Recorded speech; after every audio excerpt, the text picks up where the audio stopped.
What is up, everyone? Welcome back to another episode of Ruckus Wrestling. I am Josh alongside my tag team partner in this journey, Justin Toner. Big show that we always look forward to every year, which is our WrestleMania preview. Justin, how you doing? Doing good. Ready to talk WrestleMania, both the good and the bad. Maybe more bad than good right now. I don't know. But you know what I'm looking forward to is having our special guest back a year later to break down this card and kind of go over like we were saying. So we're just adding a third one to it. And we'll bring on from No Holds Barred, our friends over at the Fence Talk Sports Network, Josh Kimmel. What is up, Josh? Thank you for joining us. Yes, I'm super excited. When Bobby said, hey, these guys want you on the show. I'm like, these guys, Bobby? You mean my friends? Right. Josh Neighbory and Justin Toner? No. Thank you. Honestly, I forgot to say this pre-show, but thank you for moving your time schedule up to accommodate to me. If you're new to the show or you don't know who I am, new to the show. Like, this is my show. If you're new to who I am, I'm old. And bedtime is like 8:30 tops. Mondays, I start Raw. And then I'm like, oh, good opening segment. And then I'll like Charlotte Flair will come on or something. I'm like, not worth my time. Click, and I just go to sleep. So I'm an early bed person, but I got the coffee and I'm ready to go.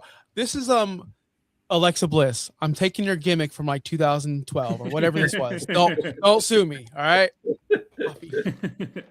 Well, and Josh, I know. Hey, Caden, thanks for joining us. Just forewarning, Caden, he doesn't care for Roxanne. So say what you want about that. But Josh, just to kind of go along, just kind of your Tampa Bay Lightning. I know we talked about this before we went live. Bobby, obviously, over the Fence Talk Sports Network, is sitting this one out. His team didn't make the playoffs, but it's like they won it 2 years in a row and they made the Stanley Cup 3 years in a row. I mean, you're good. You can sit out this one. I did pick Tampa to win it before the season starts, and in our channels, Do I Know Puck or Not? They had the game of the year between the Buffalo Sabres. That was like 102-minute penalties and 15 points. Like, it was a ridiculous game. But how do you feel about your Tampa Bay Lightning going into playoff hockey? How do I feel? Honestly, like, I feel pretty good. I'll be honest with you guys. I am a ticket holder, not like hardcore. Like, I'm not a hardcore watch every game, but I am a ticket holder in the suites in the 200 level, and I do enjoy watching the games. I've never been so excited for a playoff run in so long. I've seen them win the Stanley Cup. I was there live when they won the Stanley Cup at the home ice. Like, I'll never forget that moment. One of the greatest moments of all time. But this year, I'm so hyped, but I'm so effing worried. We don't have Stammer, right? Like, he hasn't been here in a couple of years, Steven Stamkos, if you guys don't know Puck watching. Victor Hedman is not even there on the team anymore. He's taking personal leave, the greatest defenseman in Tampa Bay Lightning history, most likely, right? He'll go down as that. But yet we have all these new young faces that it's like a new era. It's like when wrestling turns from the Attitude Era to the Ruthless Aggression Era. We have a new era. And it's no longer the Steven Stamkos Cooch era. It's the Gensel Cooch era with Vazzy still guarding the net. So I'm feeling pretty damn good, Montreal. You're going down 5 games. As a resident Nashville Predators fan, I'm glad Stamkos is on our team. Our team's not playing like it. But it's all Stamkos is 40 at this point. Yeah, there was rumors of the Bolts trading for him back, and I'll tell you what, man. Like, he's upset with the Bolts, and he should be. Like, I was a big fan of like, hey, re-sign him. I made sure I got very close seats to the glass when he came back to Tampa for the first time. Like, Stamkos, I cried that night. Like, he's one of my Mount Rushmore athletes. My favorite. He's up there. He's he's a top 4 athlete for me. Yeah. But hey, we're winning cups, buddy. You chose Nashville, and it's no hard feelings. Still love it. I'm still trying to figure out what icing is. Okay, so take that what you want on that. But speaking about athletes on ice, let's transition to athletes in the squared circle, which happened over the weekend at AEW Dynasty. I know And if you haven't watched No Holds Barred over at Finstock Sports Network, be sure, Caden, to check them out as well. Josh, when do you all go live? Saturdays at 5 p.m. We started. We don't do live. Like, we don't cover current wrestling. We've been doing WrestleMania previews. We're on WrestleMania 7. So we started 1 through 1. Yeah, the retro reviews. Those have been fun. You guys going back through all the old WrestleManias. Those have been very fun. My current show, where we do current news, is Real Talk Wrestling, which happens on Thursday nights tonight. I just got off 6:30 every Thursday night Eastern, where me, my longtime friend since 3rd grade, and my boy Clutch, we talk about current things.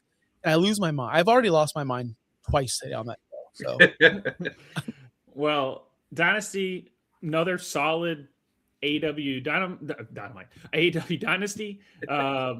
Does it run too long? Maybe, Yeah. But compared to WWE, which you get like, there's no like good bowl of porridge when it comes to wrestling pay-per-views these days. Either you get not enough or too much of it. There's no in between. The last time I can remember that was probably the WWE Evolution that they did, where there was like the perfect amount of matches, the perfect time for each match, and I was entertained, but I wasn't worn out at the end of it.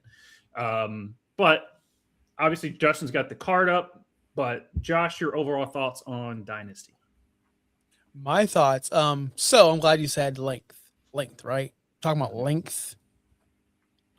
I have been arguing with people on the internet, which I don't do anymore. I've graduated from that. But I got, oh man, we'll get into Darby Allin later, but that got me into it. And I'm like, I would love, and if you've watched No Holds Barred, I said this, I would buy every AEW pay-per-view if I didn't have to stay up till 2:00 in the morning. Mm-hmm. And people are like, well, you can watch it later. You can just listen, I'm not recording a Dolphins game and watching it on Monday. It's already done. Like, live sports are special. Yes, pro wrestling pay-per-views are live sports. Special. I'm not watching a boxing match the next day either. So like, it's hard for me to commit to buy a whatever it may be, $50, $30 if you have Max. I don't know the prices anymore. When you just sit through these matches that just don't matter, Right. and it's just long. So I will say this. I'm not going to go on a long rant. I love the new PLE WWE system. You get a match. It lasts 20 minutes with entrances. You get 15 minutes of commercials, enough time for me to go smoke, enough time for me to make a sandwich. Like, I'm not joking. Like, enough time for me to like go, okay, that match was over. I don't need a cool down match because now I'm cooled down and ready for the next match. Instead of like, they're going to have a banger, then we're going to have a useless 5-minute cool down match, and then another banger. I'd prefer banger, go smoke, whatever you walk your dog, check your phone, go on social media, text your friends about the last match. Oh, shoot, what's up next? Then you get hyped up for that match. I like that. 5 matches, to me, 6 matches is cool, but 5 is like my sweet spot. And I know I'm in the minority. I know I am. But for me, it's more enjoyable. Less is more sometimes. Yeah. But so back onto Dynasty. That's why I didn't buy it. Because, and I said this on my stream on Saturday, I don't like missing Kenny matches. He's one of my all-time favorites. But I can't stay up till 1:00 to watch it. Right. Yeah. Yeah, I mean, the pay-per-view didn't get over until like 12:30 Eastern time, Monday morning. So it's like, yeah, I mean, like the prices too. I mean, like, you get a little bit of discount on HBO Max. It goes down from 50 to 40. Otherwise, it's like $50 all other places. But I don't know.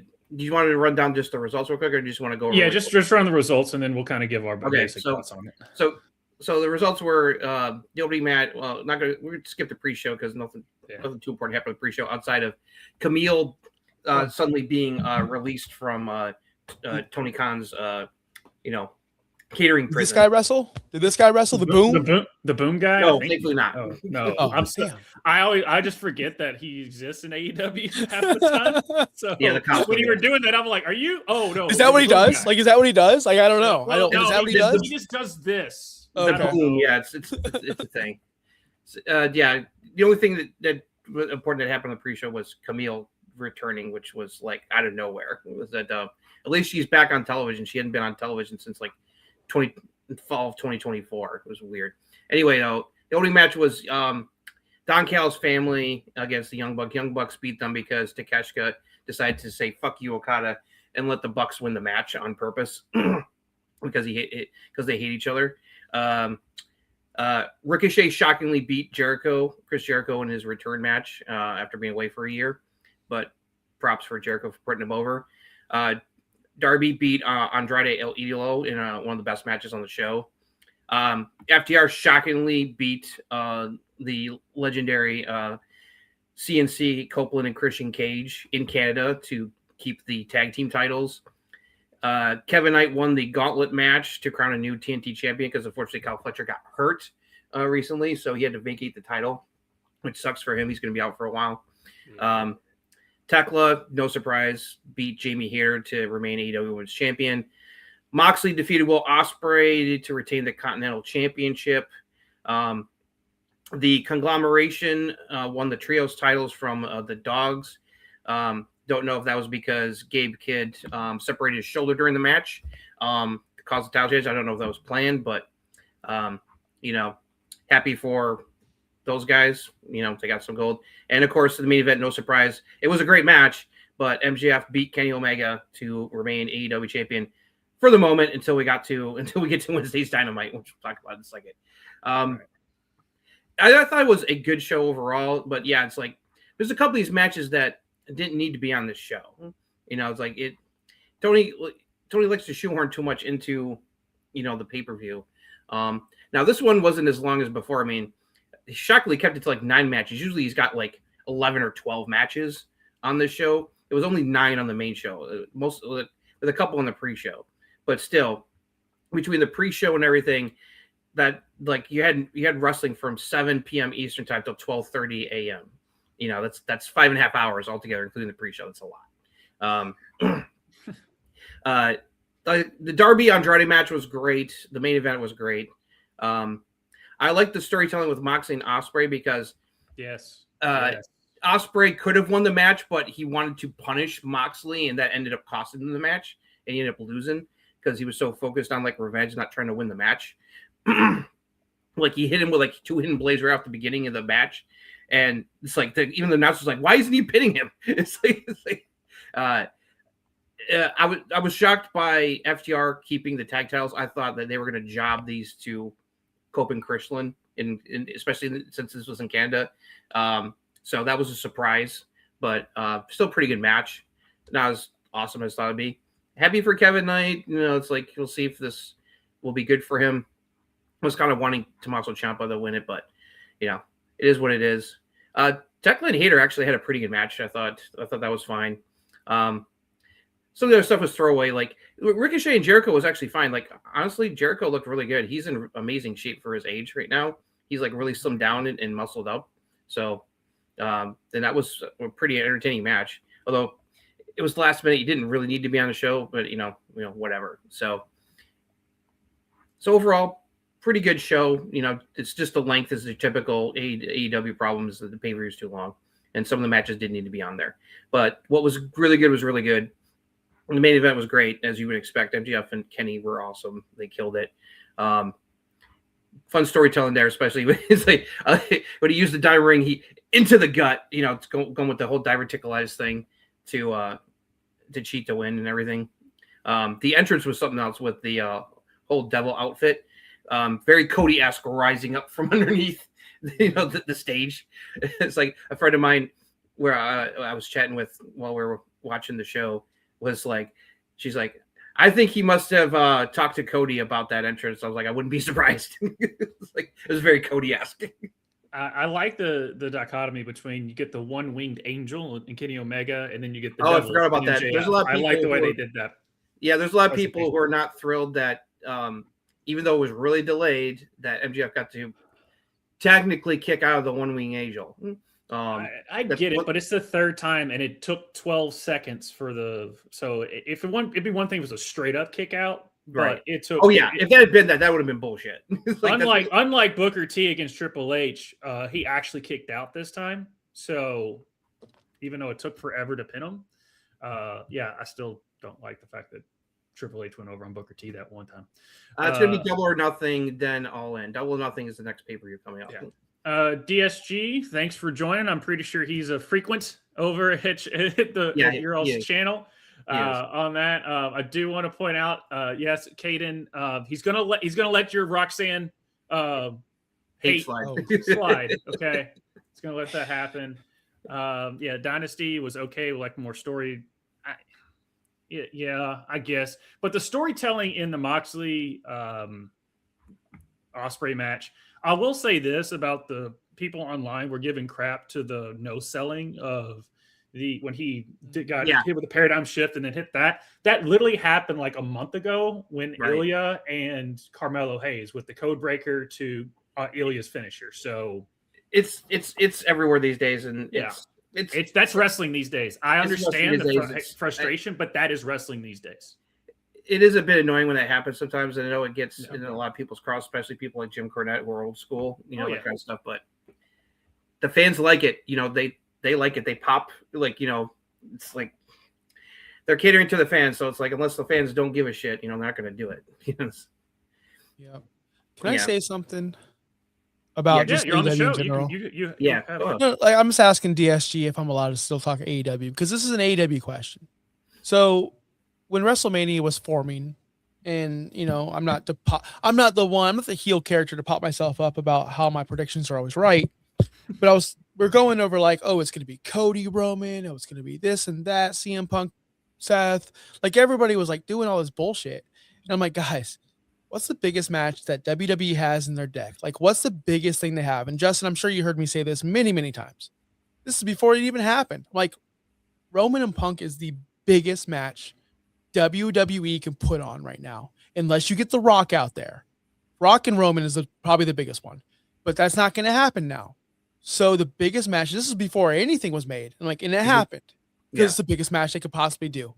The biggest match AEW has in their deck, and you know it, Josh, you know it, Justin, you know it, people in the chat, you know it. It's MJF and Ospreay. Yeah. Their biggest show's coming up, all in. Yeah. Why the fuck did they both lose? They should have both been strong heading into there.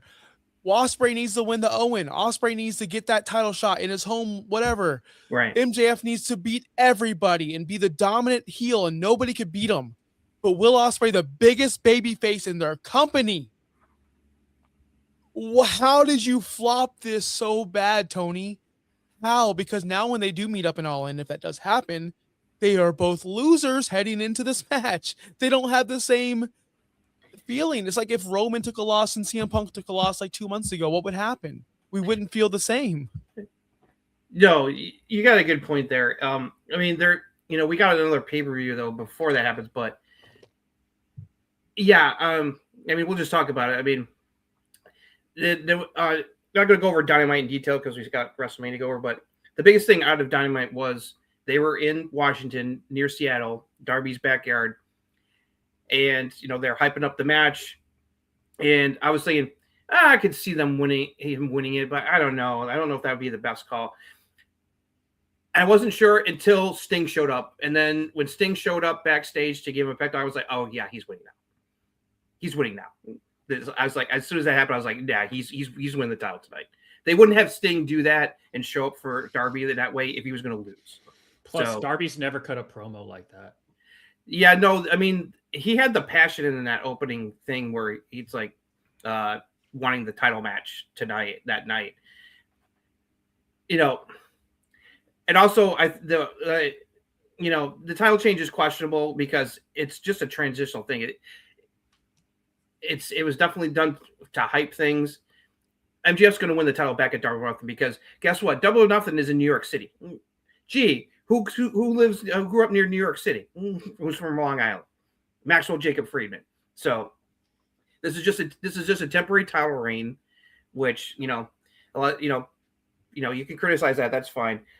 My surprise was that this was like the Brody King match from a couple months ago, earlier in the year. He got squashed. He got squashed. It's like Darby just didn't beat him. It was like this match lasted 3 minutes. He hit him with 4 fucking coughing drops in a row, 4 of them, and then to pay back, like there's been reference that he beat Darby the last 2 times they wrestled with the side headlock. He pinned MJF with this fucking side headlock as an FU to him, which I expected. I just didn't expect him to like hit him with 4 fucking coffee drops in a row and then do that. And it's like, it's over. And I'm like, wait, what? Yeah. I mean, you know, it's a great moment for him. Sting, all the baby faces came out, did the big celebration like you expect and everything. Cool for him. But the criticism is totally valid that, you know, this is just a temporary thing meant to get interest. And, you know, you're doing it on WrestleMania week. You know, yes, people are going to talk about it. But by the time we get to WrestleMania weekend, everyone's going to be talking about WrestleMania. It's like, I don't think this was the right move, but you know, that's Tony Khan's going to do what Tony Khan does. It's not a short ass headline. Bubba, all the radio, we're talking about it. Everyone else is talking about it, and it's WrestleMania week, and we're sitting here. I know all 12 fans DSG. I get it about AEW, but we're still talking about it. Yes, this is the first time he's ever won the AEW title. Yeah. DSG. This is first time. Also, we get on. Here's a count. I'm just trying to, because I'm indifferent on this, because I wanted MJF to keep it, but the thing is, we were like you were saying, Josh, we're expecting Ospreay and MJF at All In London, unless knock on wood they get hurt, because I thought God Kyle forbid. Fletcher would be my. I put the hex on Kyle Fletcher because we on this show I said Kyle Fletcher is going to be Wrestler of the Year. Just how he started his 2026, and then he got hurt. You Danhouse. I Danhoused him. So it was my fault. I'm sorry, guys. Inadvertently cursed him. Okay, I guess I need to tweet to Danhausen. No, not only did you take 2026 away from us, you took future years, because when he does jump to WWE, he's going to be even better. But now Tony's going to freaking keep him for another year. See, you double screwed us, Josh. Yeah, because sorry. It's like, yeah, because like we're expecting Ospreay to win the Owen Hart Cup and earn the title shot at All In. You know, that's where everyone's expecting that to go. I get it. You know, it's just that this should have happened a while ago. I get him wanting to reward Dyer for being so loyal to AEW and everything. He lives, breathes, and said he's willing to die for AEW, and I get that. Playing the flag on Mount Everest. Yeah, he played a fucking AEW flag on the top of Mount Everest. Well, who else is going to pay him this much money to be an idiot? Believe me, I'm very critical of like the unnecessary risks Darby takes in his matches. I love Darby. I do. I think he's a great wrestler. You know, but he doesn't need to take those risks. Like him and Andrade had a wrestling match, and it was really fucking good. Mm-hmm. He can wrestle. He doesn't need to do the hardcore garbage shit all the time. Yes. There's a reason Punk wanted him as his first match back in 10 years or whatever it was. Yeah. It's like, Punk specifically said that when he decided to return to wrestling with AEW, he wanted to wrestle Darby first. It's like, sorry, real quick on this. He would be over, but WWE would screw him the fuck up. He'd be stuck in the mid card. They wouldn't know what to do with him. They put him with whoever tag team and then screw that. I don't think WWE knows what to do with Darby, and it's kind of the same thing with Orange Cassidy. I don't think they know what to do with Orange Cassidy, and they're kind of the same type of weird gimmick, smaller type of wrestler that worked for the indie type of show that AEW is. But yet they're using Danhausen correctly as Danhausen. No, because Danhausen is not the in-ring that. Right. No, he's not the technical kind of wrestler that Orange Cassidy or Darby is. And so that's why when Danhausen went to WWE, I said it can work if they just let him do what he is doing now, which is basically just being him. Like there's no scripts, it's just him being. It's very clear the original plan last year for All In last year was Darby dethroning Moxley to free the AEW title from the Death Riders. But Darby chose to go climb Mount Everest instead. Right. So because of that, Tony had to pivot and pick someone else to dethrone Moxley and win the title back. And it ended up being Hangman. And as much as like Hangman, unfortunately, his title reign after that wasn't that much before MJF took it. And putting the title back on MJF was the right decision because the main event scene has been fucking awesome under him. So, this is an annoying blip. I look forward to when MJF gets the title back. I loved his tweets though last night after he lost. He's like, who kicks a guy in the dick like that? It's like being classic hypocritical heel. It reminded me of because I was rewatching it, WrestleMania 8. Ric Flair against Macho Man Randy Savage. Flair and Mr. Perfect were cheating the fuck. They were cheating like motherfuckers to try to beat Macho Man in that match, and it didn't work. But Macho wins by a handful of tights, and they're flipping out about. It's like, you took the cheap route, Macho Man. Use the handful of tights. It's like completely ignoring about all the cheating that they did during the match. It's like classic hypocritical heel. It's like, so God bless MJF for flipping out on social media about losing. He's not happy, as you would expect. So he's, it's going to stop the rematch at Double or Nothing. So, it is what it is. Yeah. Josh, last final thoughts before we move on to the card. Yeah. Last and final thoughts are, I love Darby. He deserves championships. He is amazing. Like Justin said, can wrestle, tell a story, love him. Wrong time. Like just wrong time. And that's it. That's the final word. Just wrong time. Buzzkill. That's what I feel like. It's like when you take an edible and you're about to have fun, and then all of a sudden you just get like the worst news ever. Like whatever, your girlfriend just breaks up with you, and you're like, "Fuck, this gummy's gonna hit different now. Like now I'm gonna be emo instead of happy." So buzzkill going into the All In Double or Nothing. Is Josh frozen? I think he is. I hope he didn't. I saw that it went dark behind him, and then he's frozen. So I hope he didn't lose power over there. I hope he didn't lose power either. Like that's what I'm like. He just went like, is he turning into the demon Finn Balor? Like, are we gonna get a show? Is there production? Keep it on my phone. See if he messaged me or something. Hopefully that's just temporary. Just have. I was about to say we're just gonna have. We'll get things started here in a second. So, hopefully he'll be back. Hopefully he didn't lose him. I was like, I saw it go black behind him. I'm like, I was about to say like, is everything okay? And then he froze. I was like, uh-oh. Yeah. But yeah, no, like, Darby, I expected him to hold the title at one point. It's I just think that it was a nice moment, but for him and everybody, but it's only gonna be temporary. It's like MJF's gonna win it back pretty soon. It's like, which is the right move anyway. But anyway, so I'm gonna run over the card here real quick, both nights, and then we'll start with night one, going match by match here. So right now it's a little uneven. We got 7 matches on night one and 6 on night two. Because apparently we're not going to get the Io Asuka match, which really fucking sucks.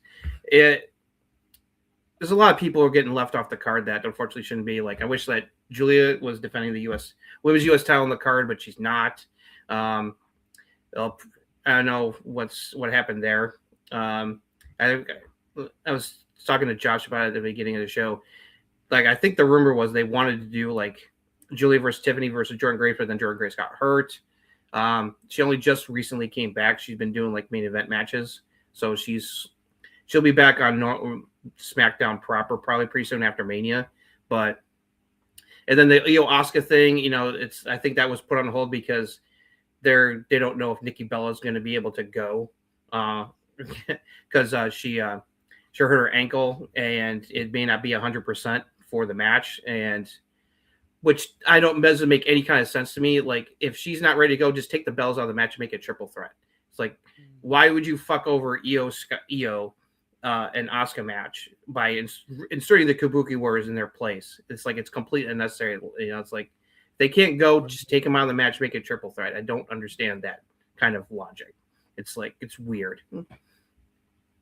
No, I agree with you there, man. Like, but I'll say this, and I'm going to be harsh. I'm not trying to be the heel just to be the heel. It's just WrestleMania is special, and I'm not a big fan of everyone needs to be on the card. I think that you need to earn your spot on the card, or, like, to be completely honest, I hear Caden, I hear you, Justin, and Miami Clutch PE, my co-host on Thursday nights.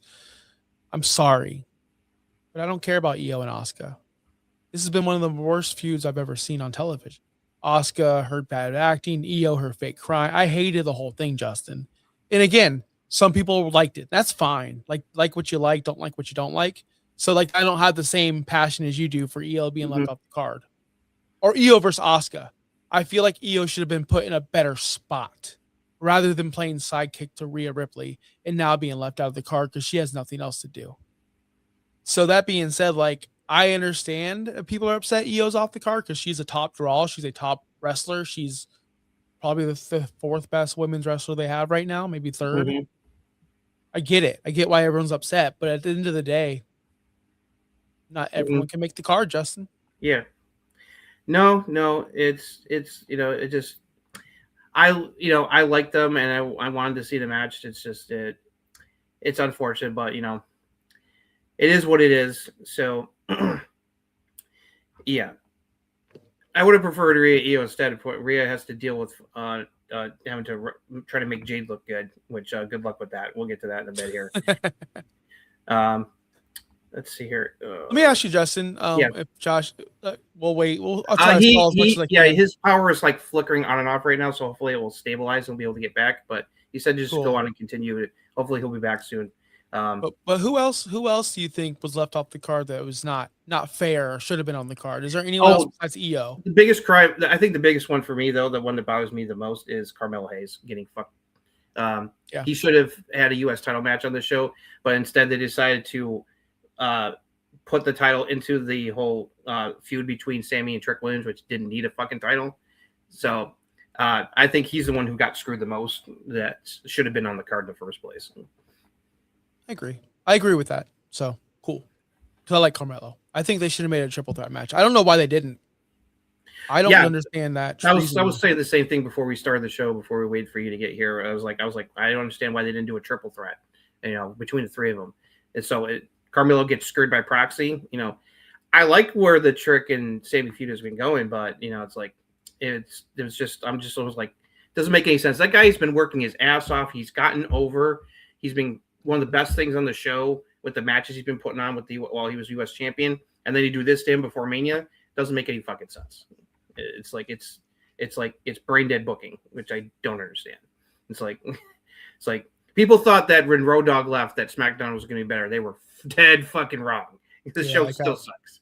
Still sucks. And DSG must have been paying attention to our retro reviews. I can't stand Greg the Hammer Valentine. I'm over it. I cannot wait till we get to a spot where he's no longer in WrestleMania. You're not a fan of the Hammer. I'm not. He's got the most punchable face in all wrestling history, like one of them. But yeah, this card, just listen, I'm more excited for the Sunday card, just to let everyone know, rather than the Saturday card. I feel like the Saturday card is like lacking a lot of talent and a lot of matches, mainly because I think it's got a lot of matches I don't care about, like at all. Zero care. Okay, so I'm going to do a quick rundown of the card, and then we'll go one by one here. So for night one, we're opening with the opening match is going to be the six-man tag, the Vision and iShow Speed against the Usos and LA Knight. Then we're going to get the unsanctioned match between Jacob Fatu and Drew McIntyre. We've got Stephanie McCurry defending the Women's World Championship against Liv Morgan, winner of the Rumble. Women's Intercontinental title, AJ Lee defending against Becky Lynch. As of right now, still the fatal four-way for the Women's Tag Team Championship, the Irresistible Forces, Nia and Lash Legend, defending against Charlotte and Alexa, Bayley and Lyra, and the Bella Twins. Seth Rollins versus Gunther. And the main event, Cody Rhodes versus Randy Orton for the WWE title with motherfucking Pat McAfee in Randy Orton's corner. And I'm just going to say that the whole Pat McAfee being inserted into that feud has been an absolute fucking disaster. And pisses. And when he was revealed as the person on the phone, I was legitimately pissed me off. Oh, okay, he is. Oh, okay, good. Glad we were just about. I was just going over just a quick rundown of the night one list before we got into each individual match. So gotcha. Yeah, glad your power was restored. It's anytime there's a drop of rain, my power grid just doesn't like to do it. I was getting ready to nickname you the 2-man power trip because of what I was just going over. So yeah, I did enjoy the 2-man power trip before Triple H tore his quad in the tag match. That's one. It's like if you can go back, I'll say if you can go back and be like, man, I would love to see a longer run on something. That would have been one that I was interested in. Yeah, I felt like they were was so just cold getting holding started. all the belts. Being the 2-man power trip, I was enjoying that. It was, for me, that was the best part of his heel run after he turned at X7 and aligned with Vince. The 2-man power trip was great, but then Triple H tore his quad, and then it was all downhill after that. That's a good question. Like what you would like to see that didn't get like what you would like to see more of. That's so cool. I never thought about stuff like that. Yeah. Damn. That, So, and like if blows my Kevin, mind. even though it was rocky as crap, and I think it still would have sucked. But if Kevin Nash didn't tear his quad, I would have loved to seen the whole Triple H storyline with the NWO play out. I just would have loved to seen that. Yeah, that was a big what if. Triple H quad. I mean, that still ended up being that. Even though Benoit's involvement, it's like I think that's the only Benoit match I've ever gone back and rewatched ever since his murder suicide is that one, because that was such a memorable one, because I loved him and Jericho and them beating Stone Cold and Triple H for the tag titles. That was a great Raw moment. It's just more people will remember it now for Triple H tearing his quad in that match and somehow finishing the match, which is insane. But so quickly, night 2, we're opening with one of the most anticipated matches, Oba Femi versus Brock Lesnar. Then we're getting a 6-pack ladder match for the Intercontinental title. Penta will defend against Javon Evans, Dragon Lee, JD McDonough, Rusev, and Rey Mysterio. We got Jade Cargill defending the WWE Women's Championship against Rhea Ripley. Sami Zayn is defending the U.S. title against Trick Williams. Finn Balor is bringing back the Demon to take on Dirty Dom. And the main event of night 2 to close out Mania weekend, CM Punk defending the World Heavyweight Championship against Royal Rumble winner Roman Reigns. So, let's go. Let's go start with night 1. Yeah, and we got our pay-per-view, so let's get the little intro into it.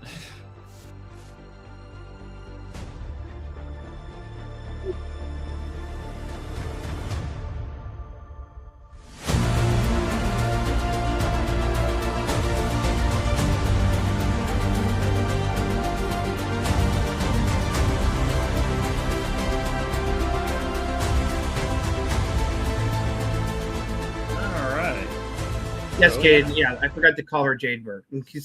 Yeah. But yes, we have our first match. This is what I call here's your pivot. So yeah, the downfall of main event Jey Uso. LA Knight. Here's where you are. And this is on the card. Big Jim can't get over. This is on the card. Yeah, I show speed. You got that montage. Hey, you can wrestle now. Which shout out to everyone in NXT and Evolve. Like you don't have to. All you have to do is just have a montage, and you can get on WrestleMania. Yep. Also, you have to have 80 million followers too. That also helps you get on WrestleMania. Right. That's a typical celebrity thing. So I'm not. I will give I show speed credit. He's putting in the work to get this match over. I mean, the fact that he allowed LA Knight to pretend to break into his home and fucking knock him out with brass knuckles during one of his live streams. And then he's like got the neck brace on. He's acting like he's really hurt. Gotta give him props. He's putting in the work for this. And before we get into Josh's thoughts on this one, hey guys, you want another celebrity? Because it just happened today. Right. Did you not see that, Josh? Jey Uso was on Cameron and Mace's podcast, and he started he went over the table and pulled Cameron off of the desk and they had to pull apart brawl, which is the buzzword of the build to WrestleMania. But yeah, So expect another celebrity to show up and screw over Jey Uso for some dumb reason. So I'm old. I don't know who Cameron is, but good for him. I hope he's cool. I don't know. I literally he's don't know. A rapper from the 2000s. Okay, that's why I don't know who he is either. But either way, I would say younger Josh should be so livid that celebrities have taken over WrestleMania. Like I used to be that guy. Mm-hmm. Yeah, I understand. Like Pat McAfee's one thing because it really, really it dragged on. Like if Pat McAfee was with Randy since day one, we wouldn't be as mad. But since it was who's on the phone? That's why we're upset, because we all had our fake idea. We were all laying down in our beds thinking, is it going to be Vince? Is it going to be Shane? And it happened to be Pat. So let's get back to this match. I show speed. This is awesome. I don't know who he is. I don't know. I know that he's a streamer, and I know he's super athletic. And I know that because I saw that he just leapfrogged a professional athlete, Jey Uso, or whoever he leapfrogged, doesn't matter. I forgot. And I'm excited for this match. And I'm excited to see Logan Paul. I'm a big Logan Paul guy. I don't know what he does outside of WWE, but I know he's here. I know he's a dirtbag, whatever. He can't go to Japan. He can't go to Japan. I know his brother was on a Disney show that my kids used to watch called Bizaardvark. He's now a boxer. Yeah, he's a boxer. He's a tough guy. Like, he'd beat the shit out of all of us.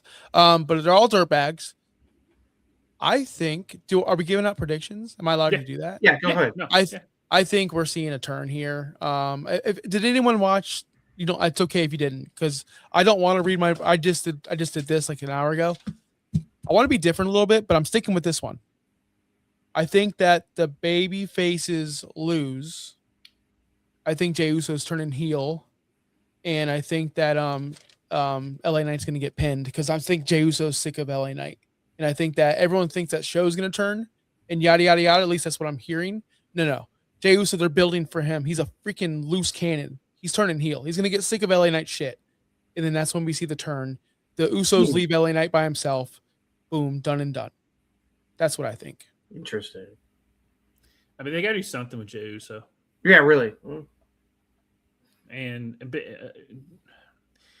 it's I just, can see that happening, but I think the more likely outcome, the more predictable outcome is that, because ISO Speed has shown that he's like reluctantly working with the Vision, that he'll kind of like cost him the match at the end is the more likely outcome. But I like your idea, Josh. I think that would be more of a surprising twist if that happened. This leads. So I love how WrestleMania is going to come first. Wait till we get to the end prediction, because this is going to correlate with the end of what I think could happen at WrestleMania.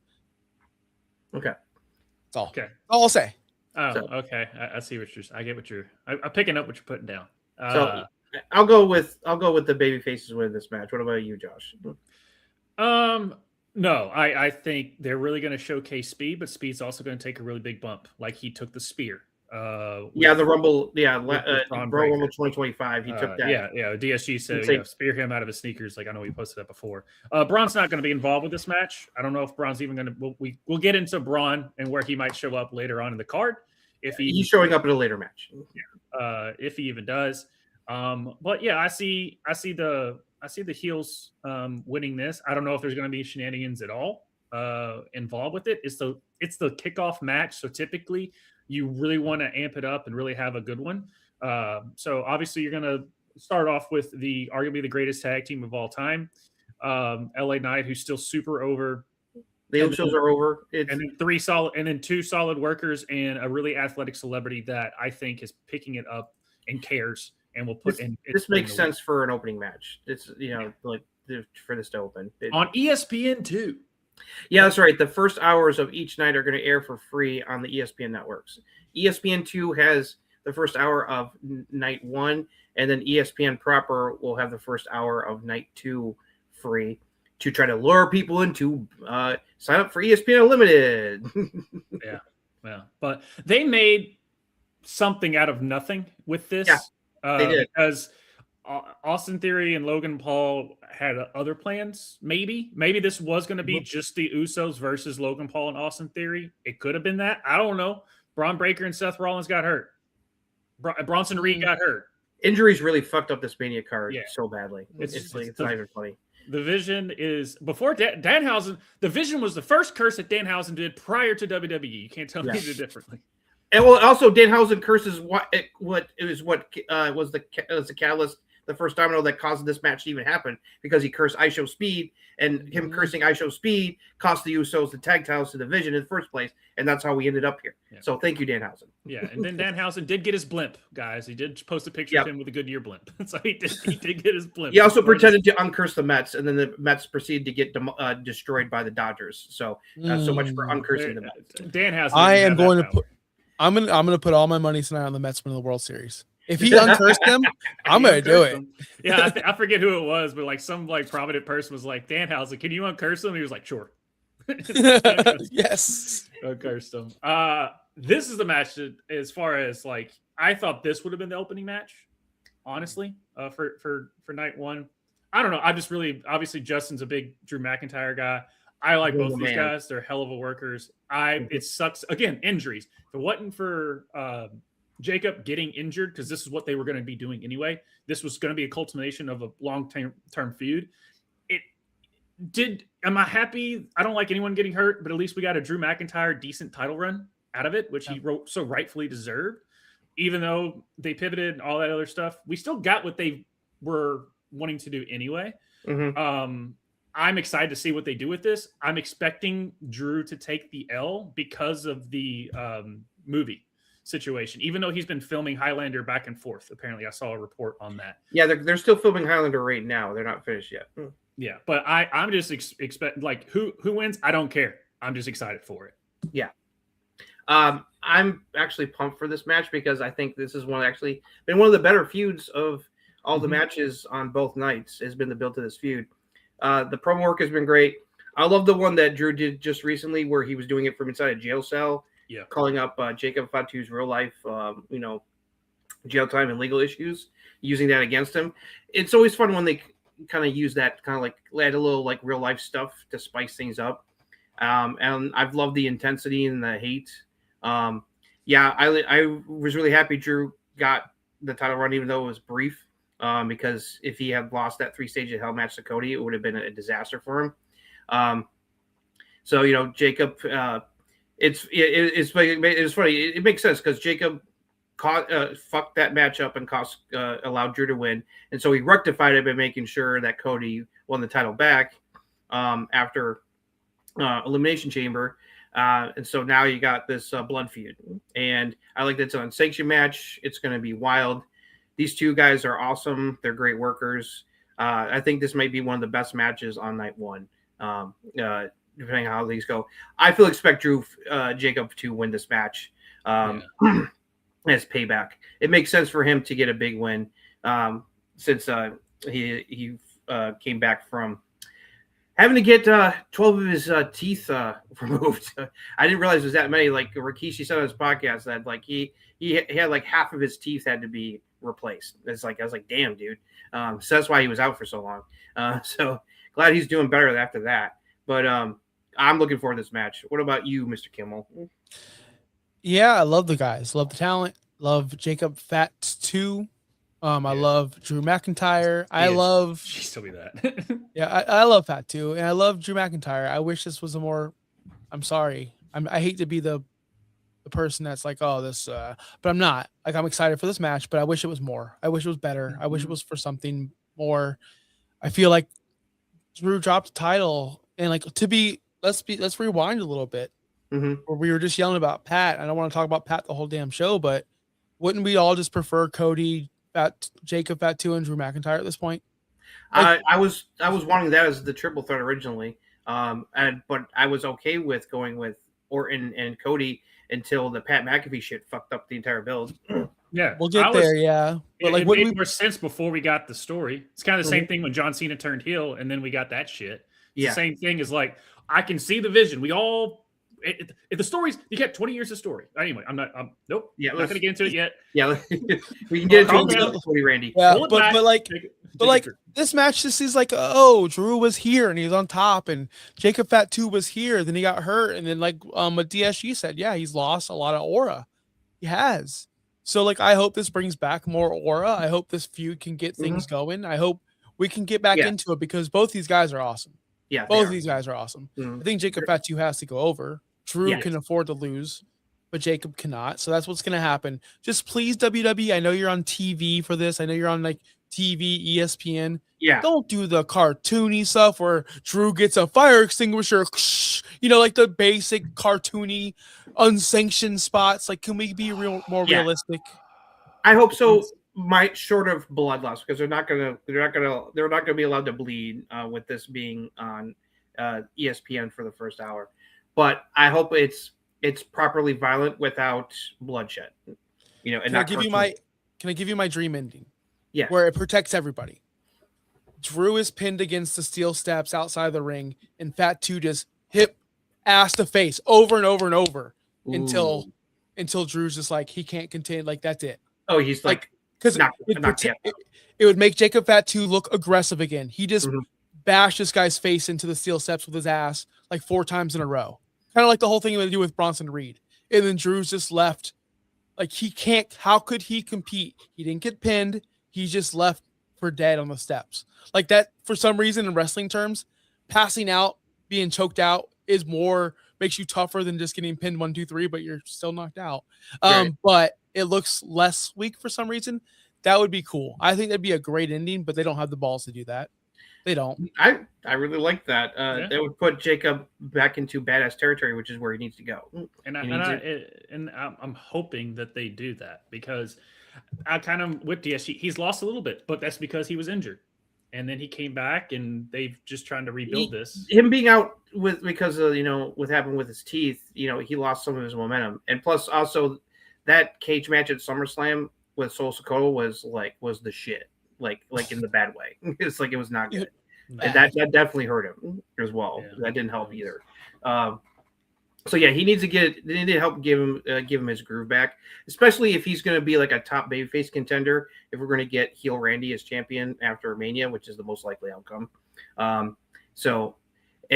Especially if it's revealed that it was Orton was the one who took him out in storyline wise, and it wasn't Drew, because Drew's been denying it still. He still denies that he was the one who took Jacob out so that he could go have his teeth surgery. So I'm expecting that reveal to happen, which would be a perfect way to segue into him challenging heel champion Randy, if they go that route. So yeah, so I have high hopes for this match. Hopefully it's going to be a banger, as they say.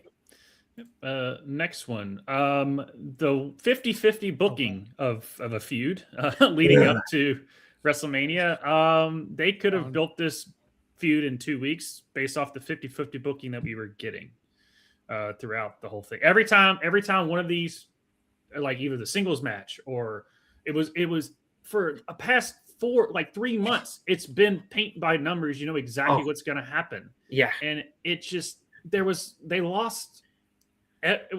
Once they put Rhea going against Jade, this kind of lost everything that they were going for, because Rio, if you want to call him that, was supposed to be in the match.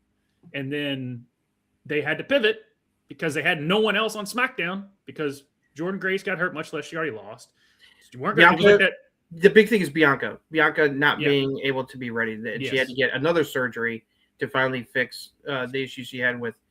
It's wild that a broken knuckle that she got at last year's WrestleMania has kept her out for over a year. I feel so bad for her, and she has been so sorely missed on SmackDown. It's ridiculous. It's hopefully she will be back sometime soon after Mania. Word is that she's rehabbing well, and that she'll hopefully be back soon. But yeah, they originally wanted to do Jade versus Bianca at Mania. I thought with Bianca not being able to do it that they were going to have Charlotte versus Jade, because they've been teasing Charlotte versus Jade ever since Jade showed up in WWE. But nope, they decided to go the Rhea route, and we got this. Now, I think I get it, because Charlotte has been on record that she really loves working with Alexa, and I don't blame her, because this whole storyline with Alexa, with them becoming friends and being the tag champions and being in the tag division, has gotten Charlotte over with the fans to a level that she's never had before. The fans really like her now. Mm-hmm. And it's because of this whole storyline. And it allowed her to do things character-wise she's never done before, and get to the point where the fans really like her. And it's a real testament to her and Alexa that the storyline has worked for her in that fashion. And so I get maybe she didn't want to do it. Maybe that's just speculation on my part. I don't know. But so instead we got this, and this has been so paint by numbers predictable. I get why the Bellas are here, but I don't give a fuck, because they're not good in the ring compared to the other women in this match. I mean, most of the women in this match can wrestle rings around them at this point, especially the four up top: Charlotte, Alexa, Bayley, and Lyra. It's like they're all great. Lash and Di are fine for what they can do. They do good heel work. So I'm not thrilled about this match. I'm hoping Bayley and Lyra somehow win the titles, because that would be kind of like a nice circle moment, because Lyra and Bayley were supposed to challenge for the tag titles last WrestleMania, but they did the whole storyline where Becky secretly took out Bayley so she could insert herself into the match to tag with Lyra instead. And so Bayley got fucked and left off the Mania card, which, wasn't cool. So it'll be kind of a cool full circle moment if that they're finally getting to do the tag team and chance for tag titles and actually get to win. I don't think they're going to win. I don't know. Actually, don't know who's going to win this match. And honestly, I don't care. I'll be honest. I don't give a fuck. Josh. So can I just listen, WWE, if you're watching, and I don't want to be that guy, but I'm going to be that guy.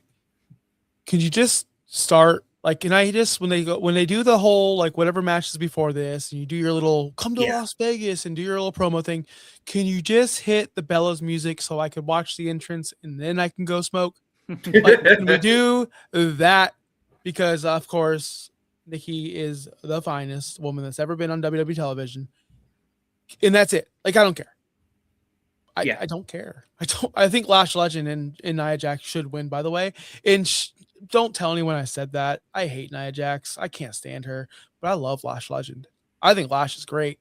And I think this is working. I think this is working for them. I think this is cool for them. So I like Lash. I don't like Nia, but and Justin, speak for yourself. And fans are with Charlotte. No, I'm not. No, I was watching Raw live this week, which I never do.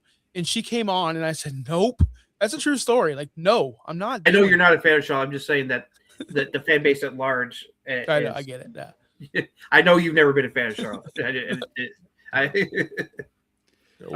I've said it multiple times on this show, but I have actually met Nia. Hey, Giff, nice to see you. Thanks for joining us. I've actually met Nia just randomly down on Broadway. She was awesome. She was really cool. We had a nice little interaction, and then we went on our merry way. But she was really cool. So I will say that. Now, as far as her in-ring, she's gotten a lot better. Couldn't get worse, but she has gotten a lot better. Lash Legend, if you watched her in NXT, she had a long way to go, and she got up there. She used to be so bad. She was like so super green in the beginning. I was like, she's not good. She put in the fucking work and got actually good while she was in NXT before she got called up. So I'll give her. So it's like she put in the work to get better because she was not good at the beginning. She's one of the 2.0 kids. Is like, and oh man, that was a rough time. NXT 2.0. 2.0. But I'll never forget watching that. The story, like presentation wise, 2.0 was bad, but it produced a lot of great wrestlers. We got Braun, Trick, Mello, Lyra, Tiffany, Tony D. A lot of great wrestlers came out of the 2.0 era that are on the main roster now. So it wasn't a complete disaster, but that was not like a great time. Roxanne. Oh god. Yeah. Oh, thank you. Sorry, I forgot about Roxanne. Yeah, I forgot about who could forget about Roxanne. Guys, it's the Bella Twins are winning this dumb thing. I mean, let's just call. That's what I'm worried about. It's like, you bring them back. They're at WrestleMania. Yeah, that's why I'm like I'm like Josh Kimmel here. I'm gonna check out of on this match. I mean, it's 100%. Yeah. 100%. All right. I'm glad we finally got the AJ Lee that I was expecting. It took a while to get there. Yeah. I think she realized that she couldn't do the whole kind of gimmick thing that she was doing 10 years ago. And she finally came into her own, got the ring rust off of her. The build to Elimination Chamber was cringe. Yes. As hell. Yes.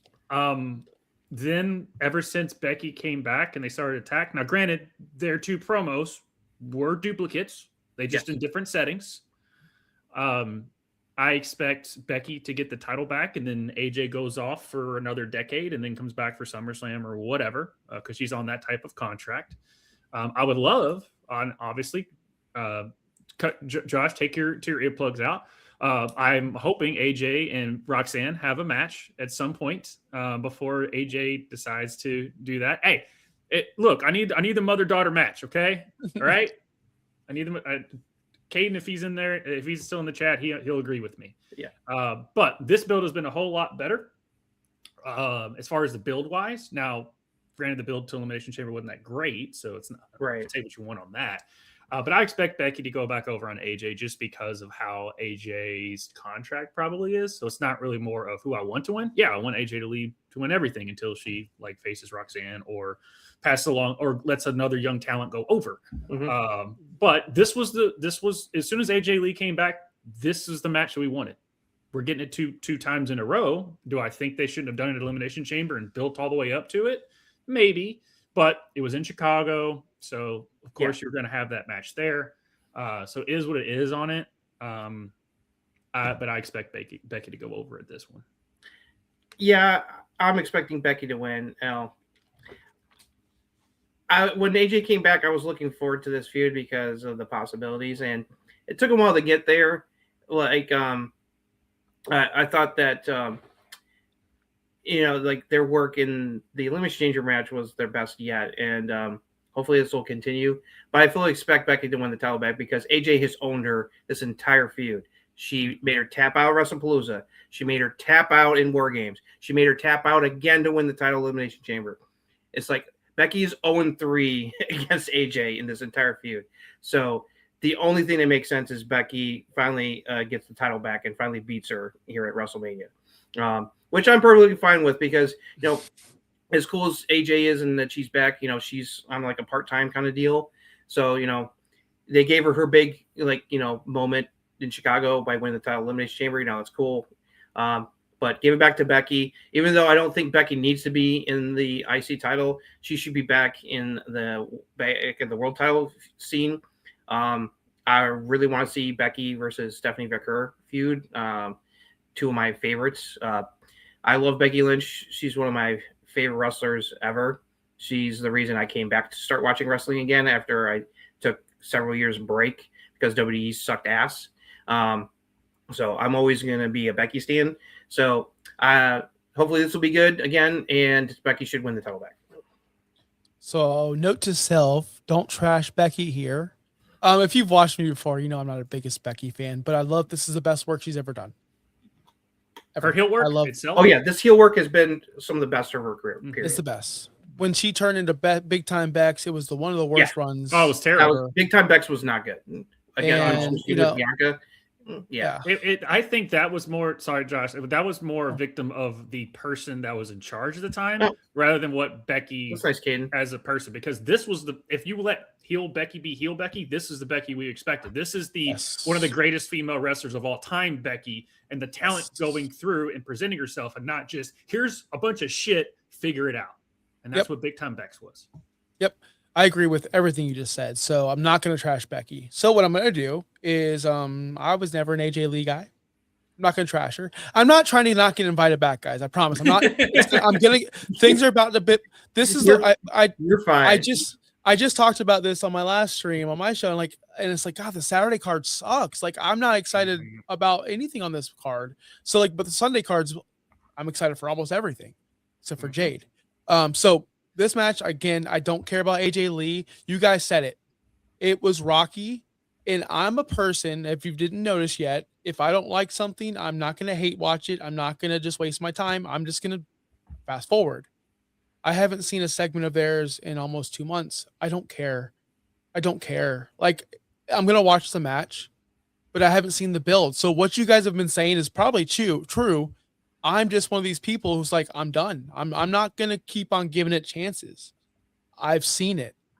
I'm done. That being said, I think AJ Lee wins. I'm like on the opposite. I don't think it makes sense for Becky to win this again. She's bigger than this title. She needs to move on to Rhea, or if she goes to SmackDown. Honestly, think about if she goes to SmackDown and Rhea wins. That's a match I want to see. Yeah, she's helped elevate the Intercontinental title to mean something. She doesn't need to be the champion again. I totally agree. It's just I'd be really surprised if AJ held on the title, but like I said, I want Becky back into the world title picture again with her. I do too, especially this version. So I think it would be so much fun to see AJ Lee versus Lyra or Bailey for the title, or like just have that friendly open challenge, because this is where it's worked. She's already said it. I want to face this person. I want to face this person. Or so you're not. So you said you want to do this, but you're not going to give us that. This is a perfect chance to do this. Friendly competition, have like an open challenge run against other baby faces like Bailey and Lyra and other people, and then drop it to like an up and coming JC Jane or someone like that. I don't know. I'm just throwing things out there, but I don't think it's the right time to pull it off her. I just don't. And I'm not an AJ Lee person. But don't say you're going to do this and don't do it. Even though the Cody Randy was like the feud writes itself, and then they screwed the pooch on that. Yeah. The AJ Lee Liv Morgan feud writes itself. Yes. It's, hey, you think you're crazy now? I invented crazy. That whole thing as far as AJ Lee and Liv would be concerned. I think a lot of people now who are picking up wrestling and they're going back and watching AJ Lee stuff. There's a reason she was the best on the roster, because that female roster didn't have wrestlers. She was the only wrestler on that roster. She was nothing against. Was like an actual legit good wrestler during the Divas era when most of the women were not good wrestlers. Right. And I mean, before the revolution was the only happened, one that was even. She was carrying stuff before Paige, and then the Becky and the Horsewoman came in and changed women's wrestling. Right. It's like for the better. So it's like the revolution, but yeah, and so I'm with you. I can see that. So I'm honestly like I'm thinking Becky's going to win just because of how AJ's contract is and just how I see things, but because I don't think she's going to do like she's not going to do the Intercontinental Open Challenge stuff. I don't see her doing that. But them at Elimination Chamber, and then especially AJ versus Bailey, I'm like, okay, the ring rust is finally off. I don't know, Josh, if you watched that AJ Bailey match. That for the Intercontinental Championship. Okay. It was pretty solid. So she still got it. It just took a little bit because she hadn't been in the ring for 10 years. So, and that's a personal flaw of mine. I give up on things fast. That's okay. Hey, if you don't like it, there's no reason to why waste your time. I totally understand that. I go by the saying, like what you like, just don't be a dick. Yeah. Well, I'll give you guys a perfect example real quick. AEW. It has sucked ass for like 2 years or it's starting to get good again. Guess who's watching AEW again? It's not a bandwagon thing. It's just like, oh, it's good now. So now I'm going to watch it. Yeah. So. Yeah. All right. All right. This is the one thing. This is that match. It's like, don't ask about the build. If I just look at the card, I'm excited if I see these two. But then the way leading up to it was just god awful. Well, this is a classic example of injuries making this match happen. This wasn't supposed to. This was not the plan. No. And then also Rey Mysterio, like, I'm not ready to retire. I want my son to do it. Okay, fine. Right. But he was injured, but yet he's in a ladder match now. Whatever. But card wise, let these guys go for 30 minutes. Give me an Iron Man match between these two. I don't care. But yeah, the build stinks. I expect. Oh, he lost his power again. Lost his power again. Don't worry, we got this one on. We got this one. So I'll give my thoughts on this real quick. This was obviously not the plan. Originally, they were originally going to have, because before Seth got injured, it looked like they were definitely building toward Cody Roman 3, and then or Seth versus Roman, and I guess that was the original plan. Was before Seth hurt his shoulder at King of the Ring, it was going to be Seth Roman for the title, and then Punk would challenge Cody, which would have been really awesome. But Seth got hurt, and so then everyone's like, well, okay, if he can heal in time and he gets back ready for Mania, then we'll have Seth Braun because of Braun turning on him, and everything. So that makes sense. But then Braun got hurt. Yep. It's like everyone's like, oh Jesus, is this match gonna happen? So Seth was able to get cleared in time. He's ready to go. But Braun, they were worried that wasn't going to happen. Now apparently he was ready, but they decided not to rush things, especially with him recovering from hernia. Yeah. So they pivoted to this because on the other side, it was very clear with the Dragon Lee stuff they were building toward Gunther Rey Mysterio at WrestleMania, but I think it's pretty clear without too much speculation. Rey Mysterio's like, nah, bro, I'm not ready to get retired by Gunther. If I'm going to retire, the person who's going to retire me is going to be my son Dominic. It's like, not Gunther. So no. So they're like, shit. Let's do it. All right.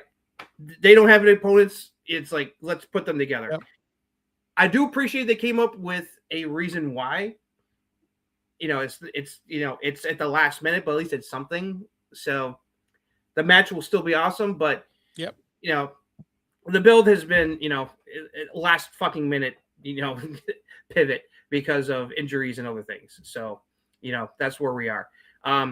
Gunther's going to win this because he needs the momentum, and plus, I fully expect Braun Breaker to return and fuck Seth over and cost him the match to build up their proper match that'll probably happen at Backlash.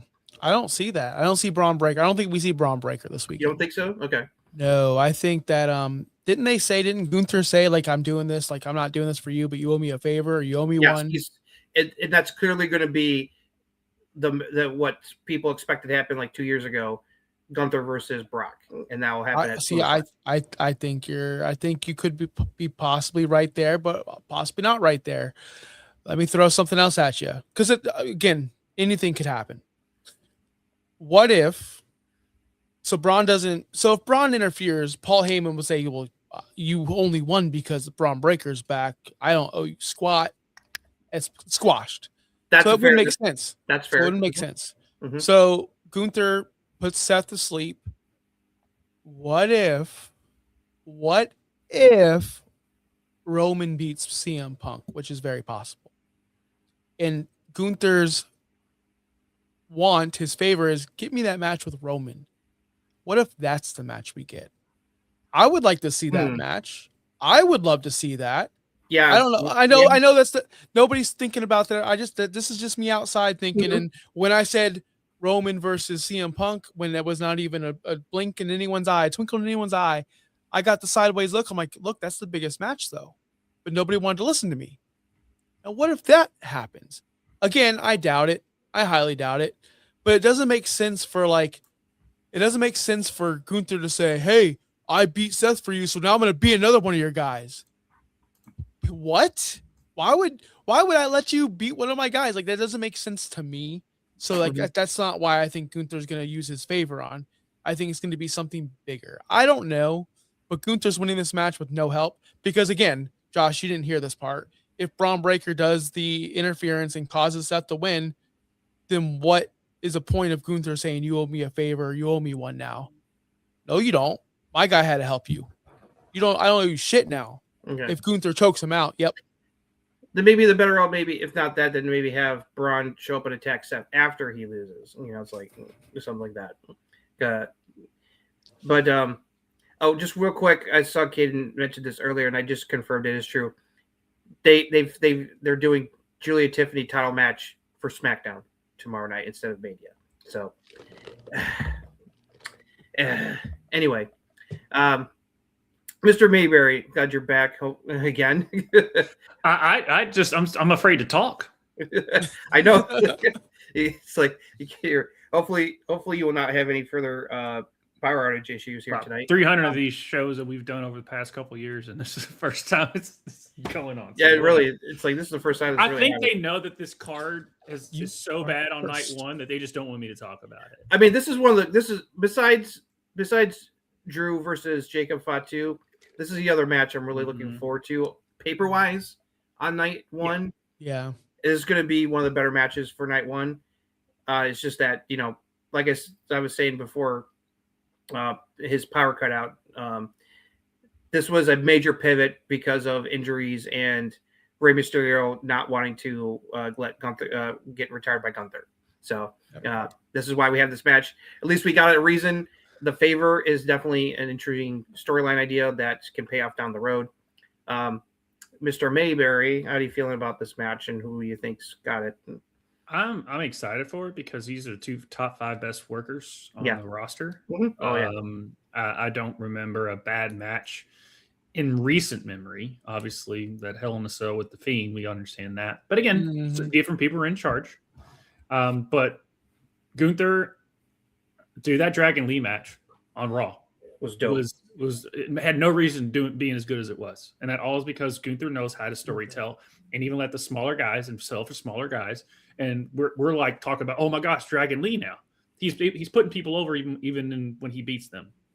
Becky did that for Lyra because Lyra was just a wet fart of a run, and then Becky came in and elevated. You're good, and elevated that.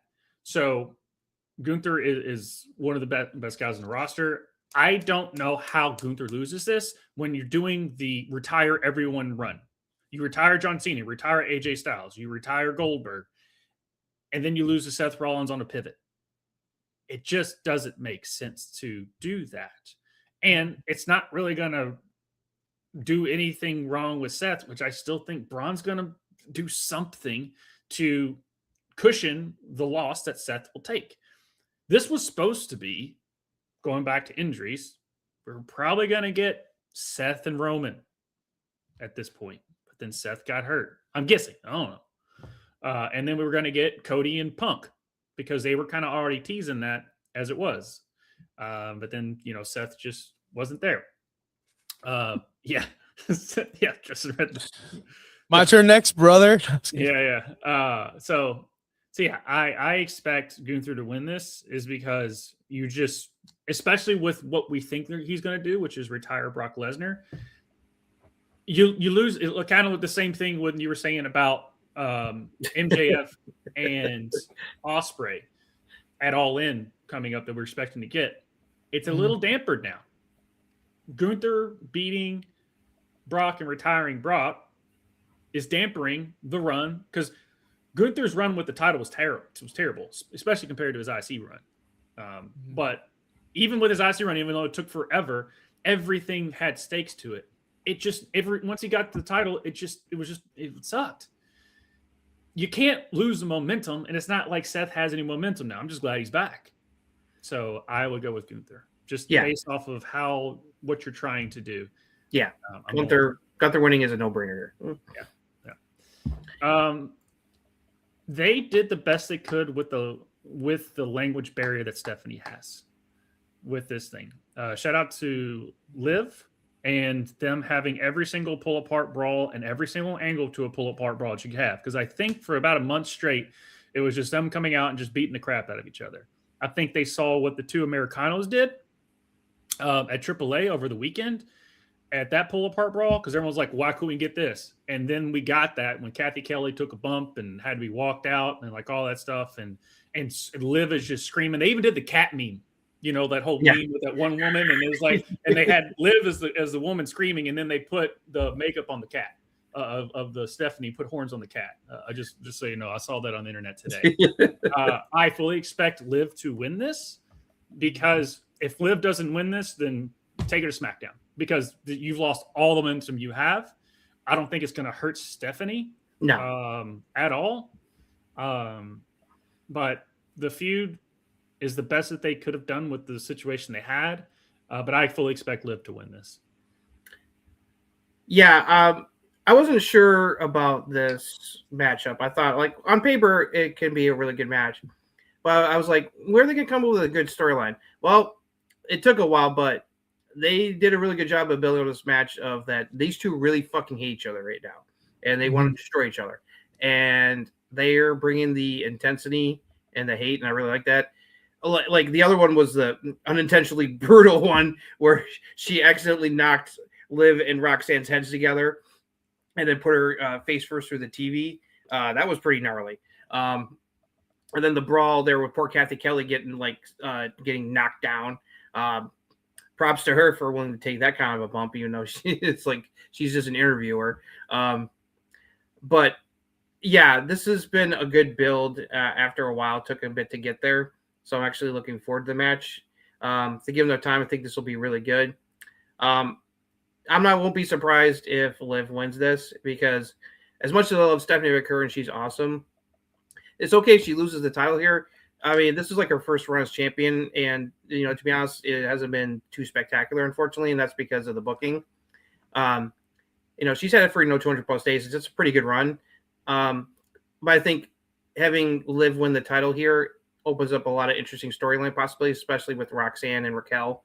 Because I'm hoping Roxanne wins Money in the Bank, and then it's like, because they're eventually going to have Roxanne and Liv split, and they're going to feud. So, God, oh my God, this is the word. Like, oh my God, like that's a possibility. Yeah. So, I love Stephanie Vicker, but I would be shocked if she actually retains this match, unless just some kind of weird shenanigans happen. I'm expecting Liv to win this match and win the title.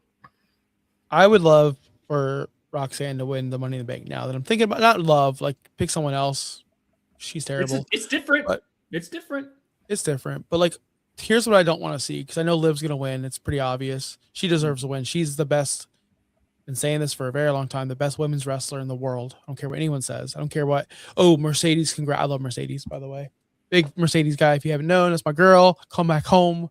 We deserve you in a real professional wrestling spot. Not some shit show indie spot. Which I love you, AEW. See, big fans. I don't know if you can see that. But I just You're want one of the 12 according to DSG. We're 3 of the 12 people that still watch AEW. I just want Liv Morgan to win this and have a great title reign. But here's what I don't want. I don't want Raquel turning babyface and getting another shot in losing. Yeah. She does not need to be the next Lance Archer or the next who's the woman in AEW who always wrestled the women, the Beast. I can't think. She has not been on TV for years. Either way. Nyla Rose. Nyla Rose. It's like every time a new champion wins, it's like, oh, throw the generic monster person first and then have that person lose. It's like, I don't want Raquel to become that person. What, the Big Show? Yeah, don't be the Big Show. Don't be Lance Archer. Don't be whoever, Snitsky at some point. It sucks. I don't want Raquel. Oh, that's going old school, man. I just want I just want Raquel to, if she does turn babyface against Liv eventually, which I think that's where they have to go, she has to win. So don't do it right away. Right. Raquel has to win. I think Raquel's going to be the next champion after Liv. I think Raquel takes it away later on, though, because they have not paid off the Royal Rumble when she eliminated Raquel. They have never paid that off. They've teased that she is not happy about that, but they haven't gone anywhere with it yet. You know, it's like, not yet. So plus, we need to see that. And plus, there's the Roxanne factor as well, because Finn brought Roxanne to Judgment Day, and before they got their noggins knocked together legit, Liv was like, okay, I want to make sure you're loyal to Judgment Day because Finn brought you in here and we just kicked Finn out. I want to make sure you're 100% with us. And before Roxanne could answer, that's when Stephanie attacked them and knocked their heads into each other, and they got legit hurt. Thankfully, only temporary. Hopefully they do this thing where they build it as like she's the one that's going to turn, or she's not sure, but really in reality, like the whole JD McDonough thing. Like we expected JD McDonough to go with Finn. That's why he walked out with Finn. Then the turn happened. We could see that with Roxanne. Like, oh, is she going to do it? No, she's the one who actually probably beats the crap out of Raquel or whoever and sets up that match. Yeah, that makes more sense, is because of the momentum Raquel's on. Even though of Stephanie Fakur's title defenses, I think of the 6, Raquel was 4 of them. Yeah. But the thing is that we're still sitting here talking about Raquel and keep pushing her because how her elimination chamber was, and just the best. Ever since Kevin Nash had that comment of you got to work bigger. She's been better. For some reason, either we just heard that and we're like, sure, and then we watched it differently. I don't know. But ever since Kevin Nash made that comment, Raquel has just went to a different level in a good way. Yeah, she should have won the chamber. She was the MVP of that chamber. She should we knew she wasn't going to win, but everybody was like, yes, win, because you are killing everybody and this works. I was so mad when she got eliminated. The fans booed when she got eliminated. It's like they were not happy that she got taken out when she did. Yeah. Right. Yeah. But yeah. No, I expect Liv to win this. Just so and Josh is spoken about being one of the in Mercedes and being the greatest. Can I interest you in a Kendall Gray in NXT and seeing her coming up? I just want just put that on your radar. As far she's not there. She's not there. Listen. Liv is the greatest women's wrestler in the world right now, because there's many reasons people want to say, and I'm not going to go on a big rant, oh, Ospreay is the greatest because he does this and he does that. You need to be well-rounded. Promo work, storytelling work, graps, like all, and she does it all. She does it all. Mm-hmm. She's the best women promo, right? She's gotten That's a better promo than her. Who cuts one? I can't. I'd only say there's a couple. Becky. I can put some Becky promos. Better. You could. Liv is an example of someone who's put in the work and improved to the point where she's like one of the best that they have. Because like I remember first watching her when I first started getting back into wrestling back in 2018. I saw her, I was like, she's not bad, but I didn't think she would, was like world champion material. But when she first came back from that injury after Rhea turned on her when Rhea went heel and joined Judgment Day, ever since then, she's been on a path to amazement, and she's gotten to the point where she is one of the best women on the roster, both in the ring and on the mic. Mm-hmm. So she's one of their MVPs, and like that run she had with the title when she took it from Becky like 2 years ago when Rhea got hurt and had to drop the title. She's been awesome ever since. Unfortunately, some injuries have kind of like stalled things, but she's recovered very well from those injuries, especially the one last year where she separated her shoulder in that match against Kairi Sane, which was really freakish. It's like she's great, and I'm perfectly fine with her having another run with the title for a little bit. So yep, I am too. I hope. Speaking about Josh not being able to get through stuff, I couldn't get through it. I couldn't get through her song. Her song was not my thing. Have you watched that music video? Yet. No, okay. I haven't seen it yet. Well, you're gonna hear it. You're gonna hear it at WrestleMania because that's gonna be your entrance. Yeah. I can't wait. Can't wait. Yeah. All right. We got one more. Okay. You want me to go? You want me to go first? Because I've been brewing on. Let me. I want to go first because I got a plenty to say about this. So again, this was not originally what the plan was. They had to pivot, and I was like, okay, cool. We're finally getting Cody versus Randy. All their history. This is gonna be awesome. But instead, fucking Ari Emanuel and other people in TKO were like, no, Pat McAfee is the next Sylvester Stallone. We need to insert him into this match to make it better to sell tickets. And it has turned this whole feud into a shit show. And it's pissed me off. And I used to not have a problem with Pat McAfee, but I have a problem with what they're having him say.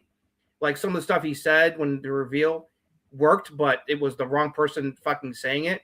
And then they made things even worse last week with what he was saying. And then he fucking stole the title. And then they had Cody break into the Pat McAfee show to steal the title back this past week. Oh my God. Talk about taking something that was going to be awesome and then ruining it by inserting shit that shouldn't have been inserted into this match in the first place. It's so frustrating because it's like this didn't need to happen, but it's not Triple H's fault. Triple H has made plenty of mistakes that we've criticized about, but this isn't one of them. This is fucking bullshit from high above that is being forced on their creative, and they have to do their best to work with it. Unfortunately, they're not doing a good job working with it because it's been a shit show. So I was really looking forward to this match. Now I'm just looking for it to be over and Randy winning the title, and so we can move on to the next phase because they've really dulled my anticipation for this match. And I'm worried about all the fucking ridiculous shenanigans that are happening this match because we're probably going to have Jelly Roll get involved and know who else the fuck is going to get involved. There's going to be all kinds of stupid shenanigans. Pat's going to interfere to probably cost Cody the title. We were expecting Orton to probably win this match anyway, but they completely telegraphed it. Pat McAfee's like, if Randy doesn't win, I will never return to WWE. I'm like, oh, God, thanks for letting us know how obvious it is Randy's going to win this match now. Thank you. Thanks a lot. It's like, Randy's going to win this and win number 15, but this whole thing is a shit show. Josh, I'll let you go. I'll save me for last. Look, okay, I've been angry all day about Darby Allin, so I don't want to get angry about this anymore. Like at the end of the day, it's pro wrestling, and Justin, trust me, I share your sentiment. But I'm trying to make the best out of this. Silver linings, like what could because I'm trying to think of the end game. Like what happens with Pat when Randy wins? Are we going to see Pat for this whole reign? Is he going to be the manager forever? There's no way. Right. There's no way Pat's like on TV forever. Right. Like the only way they could save this, and I hope, and this is just me fantasizing. Like my wife thinks I'm fantasizing about like Liv or these. What? No, here's what I'm fantasizing about. Hear me out. Okay. Cody loses, Randy wins, Randy gets the title, Pat McAfee like holds the title for him, whatever the case may be. And then like Triple H, Pat himself, like all these people are in it, but not the tops. And Randy just fucking RKO's Pat. Mm-hmm. goes Oh, into business for themselves. Like, boom. That'd be the biggest pop of the night. It saves Randy, his credibility, because they're already cheering him. It doesn't matter it doesn't matter. Stone Cold stunned everybody. And at the end of the day, he was still Stone Cold. Like, Randy's reached that point where he's just Randy. That's the only way to save this whole match. Like, that's it. Mm-hmm. Randy wins. That's what we want. I think we all want Randy to win. Yeah. And we want Pat gone. Boom. Yeah. 2 birds, 1 stone. Win the title. Give me my fucking title back. You're not going to give it to me real quick. Boom. You get an RKO. He holds the title. That's it. But that's not going to happen. That ain't happening. God, this sucks. Yeah. You said Randy's name a lot, but I thought it was just Pat McAfee versus Cody Rhodes the way they've been building it with Randy Orton in the background. You'd think so. That's the problem. That is a problem. So I'll let you go because I don't want to yell about this anymore. Like, Josh, go for it. But you're right. It's Cody versus Pat. I will say quickly before Mayberry goes into his thoughts. The other big problem is the same problem they had with the Cena heel turn last year was that they felt like, okay, we need to have Randy be the heel. And I get that. And the heel turn was awesome.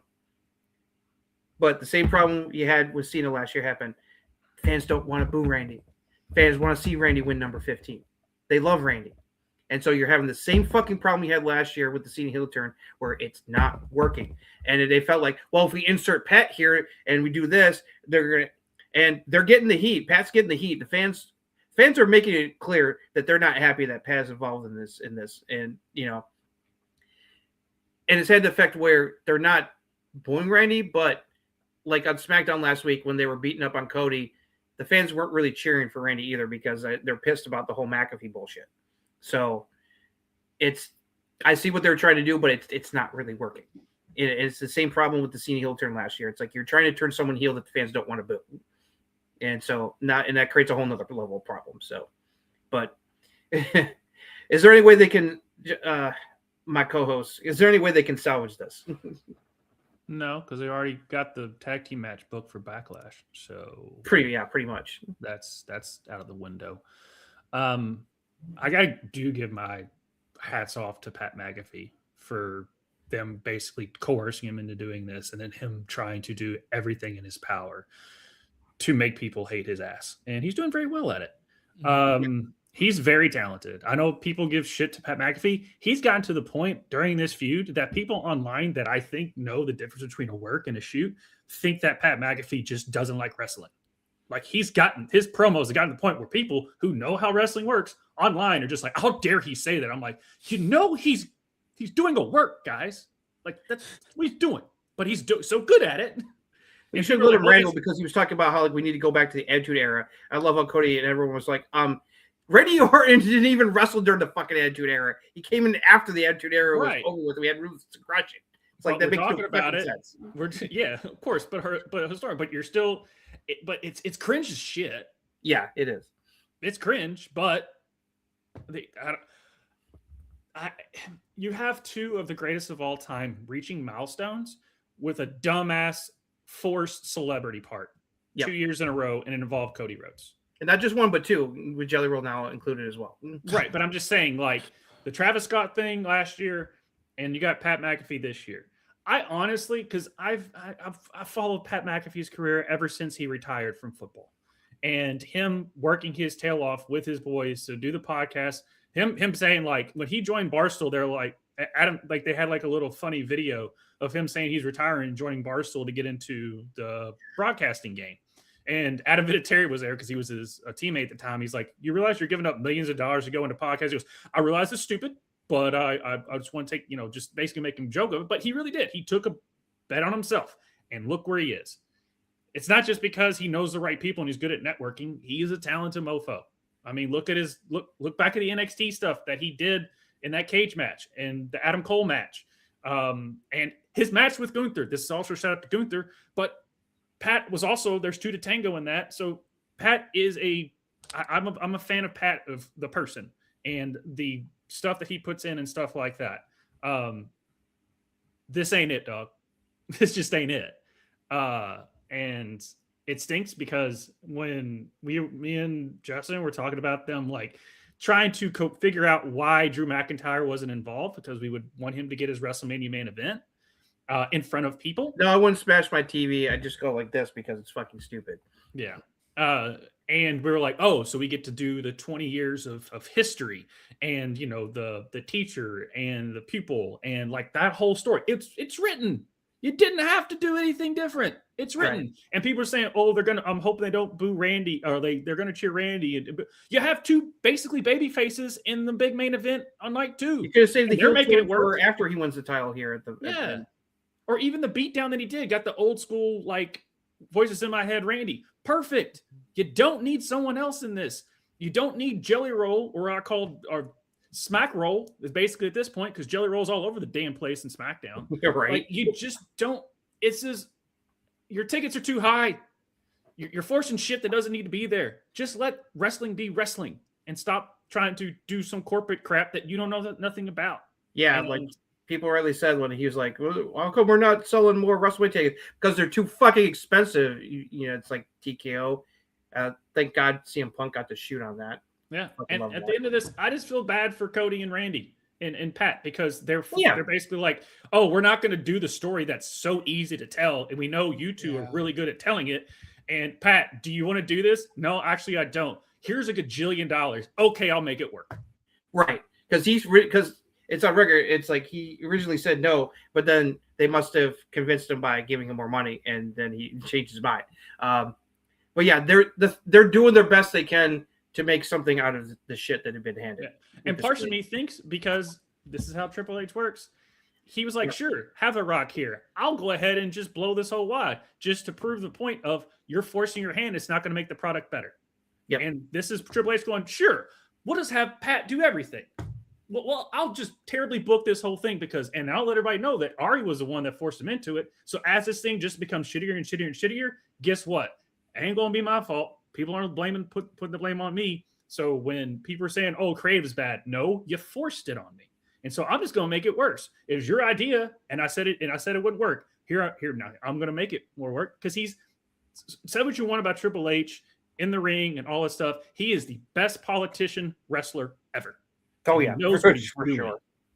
And I've just partially in the back of my brain thinking Triple H is like, just let's just make this as shitty as possible. Are you okay with it, Randy? Are you okay with it, Cody? Because we're forcing our hands. Sure, why not? I'm still going to be making millions and millions of dollars. We do what we can with this crap we've been handed to. So we'll just get through it. So that's my conspiracy theory of that Triple H is actually doing this build terribly on purpose, just so TKO can shut the fuck I'm glad this is not the night 2 main event, because if this match closed out the weekend, it would be bad. It would make me let's get to night 2, and to me, the best build I've seen in quite some time. Yeah, baby. And it was like the one, like, talk about Josh. Yeah, like this was, you dream about certain things. Ever since when Justin was big into NXT and I really wasn't watching, and he was like, hey, you should watch NXT, blah, blah, blah. Wesley, that when he was still there, obviously I was a big Rascals guy, but I really wasn't paying attention to him. And then I went, and when I started watching it, Oba was already the NXT North American champion. And he comes out, and it's just your typical, like, who? And I thought it was very cheesy. And you can tell he was a little green, and they put the belt on him. I mean, he had a good look. Yep. But I can tell there was a lot of green there. And then he wrestled Wesley, and I was like, okay, that's a little bit different. He's got a different gear to him. Then he had the Tony D'Angelo feud when Tony D'Angelo was still with that. And that was the best feud that either one of them did at the time. And that's when I realized Oba's different. That was back in NXT. And when it was only a matter of time, and I think they kept him in NXT a little too long. I thought it was already a finished product, but I'm glad that they waited when they did, because now we're getting this. And you kept hearing that, okay, it was Brock this with LA Knight, and you don't know. And, in Brock, how he can be hard to do stuff with. I was trying to think of the word, but sometimes when he's just not in it, he ain't in it. But when he's in it, as much as you want to say about his off the field, out of the ring things, this is why Brock Lesnar is Brock Lesnar. And I'm so glad we're getting Oba and Brock. And when Brock cares, you get a star. You gotta go over Oba. because if you don't strap a rocket ship to this guy, I don't know what to tell you. Might as if you screw this up with Obafemi. Oh God, Jesus. Yeah, I know what you want to do with Brock leading into Gunther. Brock can take a loss. He's still the beast. He's got, like they keep saying in the promos, he's got 25 years to know that Brock's Brock. Putting Oba over on Brock with the way they're building this up. I know Oba's gotten over every time. That's the point. If you put Brock over on Oba, I don't see how you get back to momentum that he has now. Push Oba like you did Brock when he was the next big thing. I don't care. You've got everything. They literally at the WWE World today, I was seeing when my power was out for the 7th time tonight, they were doing an Oba strut contest, and Oba showed up to judge it, and it was just a big thing. He's got the look. He can talk, because damn, that promo was great.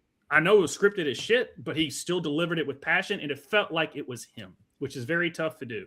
Ask Roman Reigns when they hand you a script and how good it is. Suffering Succotash and John Cena calling him out saying, it's promo, dog, do it. Guess what? When they turn Roman heel and Roman's like, all right, you got with Paul Heyman, it can work. I'm going on a long tangent here because I'm loving this feud. It's my favorite feud. And I just, please just do not have Brock go over on Oba, because you're gonna just cripple the rocket that you have with Oba. Okay, so this has been one of the best builds to any of the matches. The fans are rabid for this match. Oba is like super duper over. They've done a right job of just teasing things without letting it too far. And yeah, it's like, I'm not gonna get into too much because Josh said a lot of stuff I would like to say, but yeah, you need to put Oba over here because he's the next big thing. And it's like, it would make no sense for Brock to beat him when he's this over, and you got a chance to build a new star. So it would be a really stupid decision to have Brock win. So hopefully Oba is going to win. You never know with this creative team. So I'm excited for this match. Yes. They're going to beat the fuck out of each other. Mm-hmm. This was the smart choice to open night 2 because of how anticipated this match is. Fans are going to – this is a great match to kick off night 2 with how anticipated this match is with the fan base. So I'm looking forward to this, and it's going to be fun. I think this is crazy. It's on the pre-show. I'm calling them pre-shows. Like, I am. I don't care. ESPN pre-show. It's crazy to me that this is the opening match. But I think it's like Brock's like, all right, I want to go home. Like, I'm out. Like, a first match, I'm done. So let's get it back to wherever I live. You said it perfect, Justin. You don't know the keywords. You never know with this creative. You guys have so much confidence, and God bless you, in Obafemi and this creative team. Brock's going over, brother. I'm sorry. I'm trying to talk myself into Oba going over, but yeah, I just have him back. I'm like, because this is going to be a long. I don't think it would be it would kill Oba's momentum, but I think it would be the wrong move to have Brock win. I think so too. I think it's the wrong move to have Brock win. But I thought it was the wrong move to have Brock beat Cena a couple months ago, whenever that was. Yeah, that was bad. Because that match sucked. Awful. Yeah, I thought it was a bad. I still think it's a bad move that Brock beat Taker. I think it's a bad move. A lot of things they do. Like, I think people are thinking like, I don't. Why it's like, is Brock going to have a problem jobbing Obafemi? Brock didn't have a problem jobbing to Cody twice the last time he had a feud before he came back last year. It's like he put Cody over that was twice. I don't think that it's the Brock wants to put someone over. Like, you can tell Brock is different. This feud, Brock feels different. Brock seems like he cares. Yeah, so it's like he wants to get this kid over. I can tell. Yeah. Mm-hmm. But what does management want? Right, I think if we want Gunther to retire Brock, which I don't want that. I know everybody wants that. I don't care to see no, he's not Omos 2.0. He's much more DSG solid trolling on that. He's not Omos 2.0. DSG is trolling Justin. I can tell you he is right now. But I don't think WWE doesn't think the way that AEW does, where it's like, oh, this MJF can lose, Ospreay can lose, they'll gain their momentum back. They don't. WWE doesn't think like that. There's reasons why they do things. There's a reason why Brock squashed Cena. There's a reason. There's a reason why Brock's going to beat Oba. What was the reason why Brock squashed Cena? Because nothing came of it. Nothing yet. Nothing yet. Protecting people, like wins and losses, whether we like to, it's professional wrestling, it's a television show, but they do matter. There's a reason why they have wins and losses, and it does matter in the end of the day. So if you want Gunther to retire Brock, which looks like both of you do, and a lot of people do, again, I don't care to see that match. You need Brock to look strong. You need Brock to stay strong, because if that's your end game, but again, we're stuck here now because your end game is Obafemi. You need him to stand strong. But he's been beating the shit out of Brock since the beginning. So Brock's going to look like a dweeb if he just gets his ass beat every single time. This could be a case of like a double count out. Who knows? They could have a screwy finish. I don't know. No, I don't know if you guys would like that. break the ring at the first match. Right? Like what? Like I guess he is serious about thinking that he's Omos 2.0. No. But okay, all right. You're entitled to your opinion, DSG. If you don't think Oba is great, that's fine. I disagree with you, and that's all. I love Oba, and I love Brock. I think Brock's awesome in the ring. Outside the ring, I don't really care for him, but in the ring, he's a draw. I just don't see them on national television having Brock Lesnar lose. I just don't see it, man. I get it. That's why I'm just went on my 2-minute diatribe trying to plead with them to put Oba over. I hope they do. I hope they do. We'll see. When's the last time you've seen? Obviously, shout out to the call-ups and how they've treated them of like the new crop as far as Oba right. Yeah, and Trick and Javon. Javon's putting on great matches. Trick is like ridiculously over, to the point where they're probably going to end up turning a babyface soon at this rate because he's so popular. And what Jordan Grace could have done, but she got injured, but she was still in that. The chick, okay. I'm bad with names. She was not getting booked well though before she got hurt. Who's the chick at the Rumble who just showed out? Kiana James? Yeah. Where has she been? She's freaking awesome. Where'd she go? Where is she? She's stuck being Julia's sidekick. Talking about Sol Roca? The blonde? No, I know Sol No, Roca. he's talking about Kiana James. She had the run in the Rumble, and then she was also really good in the Chamber too. So why is she? Julia sucks. Sorry. Hold on. Julia's awesome. She can't cut a promo. Sorry. Give me this Kiana James person, because every time I saw her, and I'm not an NXT viewer, and I'm not a SmackDown regular viewer, but whenever I see her in a Rumble or when I did see her, she stood out. Julia's been on the main roster for how long? I have not one memory of anything that stood out for her. Well, they haven't booked her very well. Like that's a fact. It's like she's you're correct. You're correct. I've seen her wrestle. She's awesome, but where's Kiana James, man? That's all. That has nothing to do with anything. Yeah, no, I'm totally fine with you. She's really impressed me these last couple months with some of the work she's put in between the Rumble and the Elimination Chamber. I would hope that she gets a better push later this year. I think she's put in the work for it. I saw her potential in NXT. I just wasn't sure if she would get to this point because of what her heel character was. But I thought she had potential to be really good, and she's kind of starting to show that. She got derailed because she was out for over a year injured. She tore her. I think it was like her. She got Zoe Stark. Yeah, she got Zoe Stark. She tore everything in her knee. She was out for over a year. So that kind of derailed things for her. But it's like she's gotten that ring rust off in the ring. So she's really good. Yeah. Hopefully, Anyway, we're getting sidetracked. So we'll see what happens. We'll with this, but as long as it's not like a squash that they have like a slugfest, big meaty men slapping meat, Big E style is what we want, and hopefully that's what we get. What if? Hear me out. We can move on. I'm sorry if I'm dragging this out, but what if, you get the strut right? He comes out first, and then Brock just jumps from behind, and it's just like a 20-minute just them beating the shit out of each other.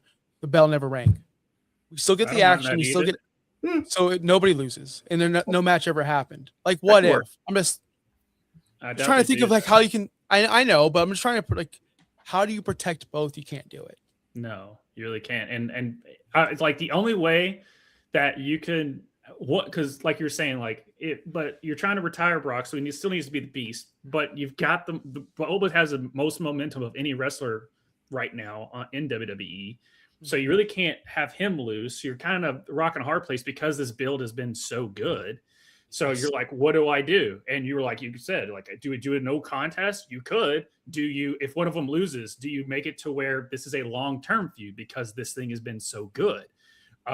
You have different ways to do it, but like, I'm with you, Josh. It's like, there's so much, like you're saying, wins and losses matter, especially for this match. Where, you know, sometimes you're like, oh, this person can afford a loss, or this person can afford a loss. These two can't really afford that based on the future plans we have for him. And don't give me the whole Braun Breaker, oh, he's got a lot of future, we'll just wait down the line. No. You tell me about Braun before the hernia. Tell me Braun Breaker and his aura and everything that was diminished because they kept waiting, they kept pushing him along, kept doing this, kept doing that, but then they built him up a little bit and then they bring him back down. And we're just, as fans, are like, because the fans love like Braun. I mean, it's like even when he's even while he's been a heel, you know, you hear the barks. You know, they like Braun a lot. He's over. So yeah, unfortunately, the hernia injury derailed a potentially great Mania match for him. So hopefully they'll be able to recover that after Mania. So, but yeah, this is gonna be. I think this is gonna be an awesome match and a great way to open the show. Yep. Very well show. And this has potential to be a great ladder match, and also Rusev is there. So Rusev, don't LA Knight me like I show speed and walk up and beat the crap out of me because you're a very, very scary person. It's just you're the outlier to this match because we see what all 5 of those other guys can do as far as the type of ladder match. Even JD McDonough. I mean, you saw what he did to screw up. He got a concussion, even though it looked like his ribs on that table spot a while back. And he's dude's on like that Shawn Michaels, Dolph Ziggler level of bumping. Like he can sell amazingly. And then Dragon Lee Penta. I wish Ray Phoenix was in this instead of Rusev. Honest God, honest truth. And Javon and Ray. It just seems like the odd man out based on the other styles that the other 5 have. I'm again, like you were saying, Josh, of the card, like night 2 is amazing, and still, I'm this was the one that like Corey Graves is like they qualified on main event, and the match even aired yet when they announced this match on that, and so I'm looking forward to it. It's one of those things like it's like Seth and Gunther. It's like if I look at it on paper, I'm like hell yeah. And people are like, well, how did we get there? Don't worry about it. Right. I expect Penta to retain long. Yeah, I would be surprised if we have a title change here. I mean, Penta just won the title. It'd be weird if he just lost it, but this should be fun. I do agree. As much as I like Rusev, if Ray Phoenix had been in here instead of him, this match would be like potential to be a show stealer if he had him involved with the other people involved because JD's great. Dragon Lee's great. Javon's great. Ray can still go. There's going to be some insane spots. Hopefully no one gets seriously injured. It's like, that's, you know, because with some of these guys involved, there's going to be some holy shit, like insane stuff that they're going to try to do in this match. So this is going to be fun. I also get why they put this in the first hour to draw people in. I mean, between this and Open Rock, this is going to be a hot start to night 2 between these two matches. So I would think Penta would retain, but you never know. That's a more likely outcome, but this should be pretty fun. I've already booked this match in my head of what could happen next. I think it'd be silly to have Penta win or not, lose. Right. But it's a ladder match, so like they just did that so maybe Penta can lose and not look weak. Because WWE does that a lot. They like to keep people strong. So it could easily have. Listen, hear me out, people. Hear me out. We already talked about Rey Mysterio and retiring, and he wants his son to do it. His son just lost the Intercontinental title. Dad, I'm gonna beat your ass for the title, and I'm gonna make you retire at SummerSlam. Like it's what's for Dom? When Dom loses to Finn Balor later on in this card, what's next for Dom? Right. Maybe get that title from his dad, and maybe that have the match. I'm just throwing shit out there. I don't expect that to happen, but it'd be cool. I'd be down for that. Have Ray hold this IC title, have some cool matches up until SummerSlam. Like, why not? Yeah. I don't know. Just throwing stuff out there. Yeah. But it's not going to happen. Yeah. But it could. It could. It could. You know, getting thrown like a lawn dart by Kevin Nash, and here's your career still. Oh, God. I'll never forget that moment from the Monday Night He War. wanted to go through the window, and Kevin's like, no, I'm not killing you. Yeah, I know. It's like I've seen that. Ray wanted him to throw him through the fucking window, and thankfully Kevin Nash was like, no, that's not a good idea. Yeah.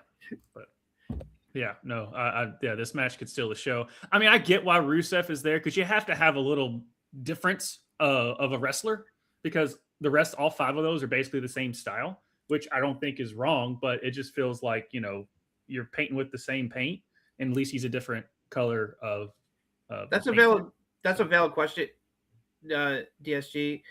We don't know. I mean, we don't know how much longer Ray's going to want to wrestle. It's like he can still go in the ring, but it's like, who knows? And at some point, he's going to hang it up when he feels he's ready to hang it up. I mean, as much as we love AJ Styles and he can still go in the ring, AJ felt that his ability in the ring was going downhill, and he wanted to get out now before he got worse. And I respect that. So who knows? I guess it depends on what they're going to do with him and Dominic. Is because Dominic's going to play a role when he's finally going to want to hang it up. And I want to throw this out there too. I don't think any wrestler wants to or cares to retire in Saudi Arabia. Yeah, if Ray was going to retire, it should be at Mania. Would be a proper way to go out. But next year's WrestleMania is Saudi Arabia, so why would he want to retire there? Like, nobody wants to do that. Well, AJ did. God damn it. AJ just did. It's so annoying, man. Like, he's not retired. He's on a really long hiatus. Okay, it's so annoying. That still pisses me off. But let me ask you guys this: Yeah, SummerSlam. Do we know where it's at? Because I'm just like, SummerSlam this year is in. Let me check. See who gets there first. SummerSlam 2026. Not sure. Oh boy. Yeah, that's why people are expecting Brock Gunther, because it's in Minneapolis. Okay, that makes sense. Okay. Yeah. And you can't have 2, even though it's 2 nights now, you can't have like night 1 retirement match, night 2 retirement match. Yeah, money talks when it comes to Saudi, for sure. Yes. Yeah. Money always talks. I just don't see how you can have night 1, here's a retirement match, night 2 is a retirement match, even though it makes sense. So, but yeah, we just never know. All right. So, Trick, just do the thing and do the double turn in this match. Just do it. Mm-hmm. It's already there. It's already written. Oh, by the way, another celebrity, Lil Yachty. Now, granted, Lil Yachty is just a fan. Like I think he's like once a month he appears on Raw. So he's just a fan. So his insertion, if people were like, why are you going to put Lil Yachty involved? I'm like, honestly, why not? He's going to be front row anyway. Might as well just sell some more $1,000 tickets for nosebleeds with Lil Yachty there. So and this wasn't forced insertion. This was just them having a fun time. Yeah. And Trick's great. I'm so excited for the run that Trick's going to have. Speaking about like taking their time, but yet still putting him in the main event scene / mid card. I'm liking how they're booking Trick to where he's going to go out over on Sammy. I don't expect anything that. Or if we do have a double turn and Sammy does go over on Trick, it's not going to hurt him either. But I expect Trick to win this. And this is the fully of them saying, "Here's Trick Williams, guys. Get used to it." Yeah, and I think that's what we get. Yeah, this is a match to look forward to. These two are going to tear it up. It's amazing how quickly super over Trick got on the main roster. I knew eventually he'd get over, but I didn't think he'd get over this quickly. It's kind of taking me surprised. I'm like, oh damn, and that they're it's like they were obviously building towards Sammy going heel, but the fans already got ahead of the curve where they're already booing Sammy out of the fucking building and cheering Trick like crazy, and we haven't gotten to this match yet. So I fully expect that to happen. It makes sense for Trick to win the title here. And then Sammy can have a full heel meltdown for losing at the title at Mania. It's just unfortunate that Carmelo Hayes got fucked over in this process by them putting the title on Sammy and Carmelo not getting a match on the card. It's unfortunate. It sucks. This feud didn't need it, but I don't know what's going on with creative. They make bonehead decisions. But this match should be a lot of fun, and I'm expecting the fans to be very happy to whoop that Trick with Trick winning the title. I'm not doing this on purpose, but because I predict all my predictions are from my previous show right here. Sammy can't lose. Sammy can't lose. He just turned heel. He's going to turn heel. Can't lose. He's going to he's got his coffee. He's got coffee. He's good. Yeah, he's good to go. Yeah, I'm up. I'm up. Like Sami Zayn's title reign is going to be up. Why would he lose it right away? It doesn't make sense for him. To me, it doesn't make sense to. I hate when someone turns heel and they lose immediately. Oh, so you turned heel and you're a loser? So I'm not afraid of you. Cool. Like, who cares? Like at that point, if you turn heel and you lose right away, you're a loser and you should never be considered for an important match again. He needs to turn heel like he is and win in a very, very conniving way. And I cannot wait for the obnoxious heel Sammy to return. That's what I want. He was doing his Fidel Castro-esque like heel run that he did. It's just so like he came out with the music. He was so energetic, but a heel energetic. Yes. Right. I need to see this again. I love Sami Zayn, and he was a very good heel. I did like that. It's going to be fun, and he has to have the title though. He needs to have people chase. Okay. Because having heels have the titles is way more fun to watch the chase happen, and there hasn't been that chase yet for that title. So we'll see, and I won't be mad if Trick wins either. Like I'm so indifferent in this match. Yeah, but I'd prefer Sammy to win. Yeah, I just this heat for this match is going to be high because of what's going on here, especially with Trick. It just sucks. I just hate it for Carmelo Hayes. At the end of the day, yeah, because this feud didn't need a title. I understand why they did it because it's WrestleMania, and you can't leave a bunch of titles off of it. Obviously you don't care about the men's titles. They're leaving those off. But you're trying to get all the rest of the titles on. Obviously, you're not going to have the women's U.S. title involved. So if you had another title not be involved, but it's just another feud, I get it. But the thing is this should if you were going to put Carmelo and the U.S. title on there, you should have waited to do Ilya and Carmelo and lead up to it because those two would have shut this place down, especially at WrestleMania. There would have been a cultivation of Carmelo and Ilya telling everybody, and especially Pat McAfee saying, see, we can be 5'5" and still kick ass. Okay, guys. So that's me just saying justice for Carmelo because he has been putting in the work and Ilya is amazing. And so I wish it was those two along with these two having their match as well. Because obviously you can't leave Sammy off the card 2 years in a row, which a lot of people don't realize Sammy wasn't on the card last year. And you can't have a Sami Zayn not on the WrestleMania card 2 years in a row. I just think Trick will win just because of him being new on the card and everything like that. But I'm with you, Josh. Like, if Sammy wins, cool. If Trick wins, cool. Like, I'm not like sitting there. If Sammy cheats like a motherfucker to win, I wouldn't have a problem with that because that would cement the heel turn, and they could run it back at Backlash.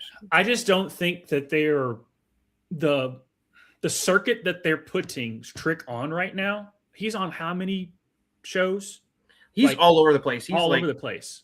Yeah, because he's got the charisma. That's why they're putting him out there with all the media outlets. They can tell what they have in him, and so it's like it's a matter of how quickly they're going to push him to the moon. I just like how I don't know if it's a true story, but Trick was on one of the shows and he was saying that the reason he kept wearing his coat because he came out with it like the first time, and then Triple H or Michael Hayes one was just like, "Where's your coat?" He was like, "What do you mean, where's my coat?" And it was like, "Well, that's your look, isn't it?" He goes, "No, I just felt like wearing that." And I goes, No. That's your look. Go get your coat. We're going to have you have the coat. And so now he wears it everywhere. But hey, it's speaking about somebody who went from green as hell and telling me that the NXT system does work. Trick Williams is example A of NXT works and building talent because this is a former wide receiver out of South Carolina. Didn't think about wrestling. you hear that a lot, obviously, Roman Reigns, Georgia Tech, The Rock, Miami, et cetera, et cetera, et cetera. Braun Breaker, Kennesaw State. I don't know why I know all the wrestlers' former schools that they went to, but Braun Breaker's born in the industry anyway. But yeah. All right, almost there. Okay, next. I forgot this feud was even on a card. They gave him a break lately on TV. This should have happened 2 years ago. Can I start? Can I Yeah, start sure. this? You go for it. Yeah, go for it. I am so happy that this match is happening. I'm a big Finn Balor mark. I'm a big Dominic guy. I think Dominic's the most important piece to Monday Night Raw. I've always said he's so important to the show. Yep. I am so mad that they are so desperate to sell tickets that they couldn't hold. Oh, we knew. Yeah. We knew it was Demon. Yes. We Preach, knew. Josh. We knew. But We you knew the Demon was coming couldn't back. wait. You couldn't wait and give us what we are. We children. I watch these YouTube videos with my son, and like previews used to like give you like for movies, like a little bit here, a little bit there. No, my son knew the whole Super Mario Galaxy movie before he freaking saw it because they just give you everything. That's just today's age. So WWE's like, hey, you know what you liked? The Demon Finn Balor, so he's back. But you know what would be better, which I tell my kid all the time? And this is, by the way, side note, I'm not on social media, so all these things like I didn't know Drew was shooting some kind of movie. I didn't know any of this shit. Like I don't know anything. So like I'm so out of touch. So when things happen, I'm genuinely surprised. Like I am now. And it's so fucking freeing to watch wrestling and actually be surprised now by things. You could have surprised me with this. And it's like you didn't. And you didn't. And now it's like so corny and cliche and you ruined it. You ruined it. It's like giving me a big red velvet cake and just stuffing your fist in it. You ruined it. I know it doesn't match the simile, but still, you ruined the Demon. We could have had Dominic come out, done his entrance, and then he's just all confident, whatever. Like I'm Dominic Mysterio, baby. And then the lights go out, and then he's fucking scared. We could have had that. Right. But you gave us it beforehand. You gave it away. I'm so pissed. I'm so pissed. Oh, yeah. I'm with you. I'm with you 100% on this one. God, I'm not happy that they gave away the return to even. Like we knew it was obvious that was where it's heaven, but the fact that they just gave it away without having the nice surprise reveal and then seeing Dominic go, oh fuck shit, I'm fucked. It's like reaction. It was a stupid decision. Still, despite that, I'm excited for this match. I'm excited that Finn is bringing the Demon back. It's been dormant for a long time, understandably, and the Demon should win because the last time we saw the Demon, he did not win, which really hurt the whole Demon aura version of Finn Balor. So this would be fun. Finn should go over. Demon should kick Dirty Dom's ass and teach him a lesson. I'm with you, Josh. You basically, I've already went on my rant about Pat McAfee. So basically what you said, ditto on it, because they could have done this like AEW teased CM Punk leading up to CM Punk debuting, because it was a worst kept secret. We figured, but we didn't know until his music freaking hit. We didn't know that until it actually happened. Right. And we got goosebumps because CM Punk was back. He was back in wrestling. He was back to the place that we knew he should be, and he's CM Punk. But they were teasing it. I mean, Darby Allin, if you are the best in the world, like they were hinting it. It was a best unkept secret. They could have done this with Demon, but they just couldn't help themselves. They just couldn't do it. We need someone. As soon as we knew that this was Demon Finn Balor, the hype for this match just diminished. Like I said, I forgot when I was making the call. I was like, oh yeah, that's right. This match is on the card. Like I knew it, but it still reminded me of it. Meanwhile, if they just hinted at it, but didn't tell us we were getting it, I would have been like, oh great, I can't wait for that music hit and him crawl out. And like you're saying, Dominic Mysterio be like, I fucked up. Like that whole thing, like we would have gotten that. Now we're still going to get a great match. But if someone put online, they photoshopped it of him with the paint, but then like it had like dude wipes here and like Riyadh like down here, and I just lost it. I was like, this is TKO's Demon. And so I thought that was funny. But yeah, these two are going to tear the house down. I'm just worried that they're not going to give them enough time. This is going to be the cool down match between. So we're going to get Rhea and Jade. Then we're going to get this cool down match, and then we'll get CM Punk, Roman. Right. It's possible that the Demon can lose because it's TKO and creative is terrible. Right. Yeah. I expect the Demon to lose. I think that Finn Balor should win, but I expect it, and I expect to see a new Judgment Day member. Why not? Maybe. Why not? Look, why not? They need a replacement. Right now, it's just Dom and JD McDonough. They're not very intimidating as a Judgment Day. The women outnumber the men in Judgment Day right now. Ironically. Like if they add like somebody, I wouldn't know who they would add. Like I have no idea who they would add. Right? I'm not in the business of predicting that, but they could surprise us with somebody. I don't know. Yeah. Why not? Yeah. The only match on night 2 I'm not looking forward to.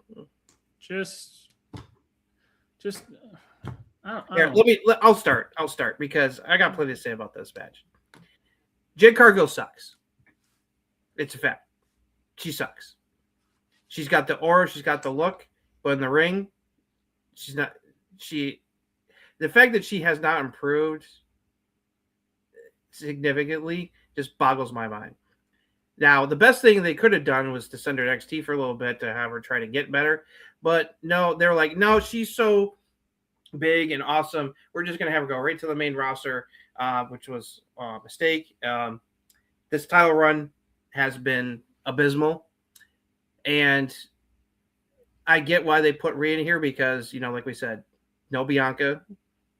Bianca would have been in this spot if she had been healthy, because of the whole storyline that's been going on that has been put on hold ever since she's been injured.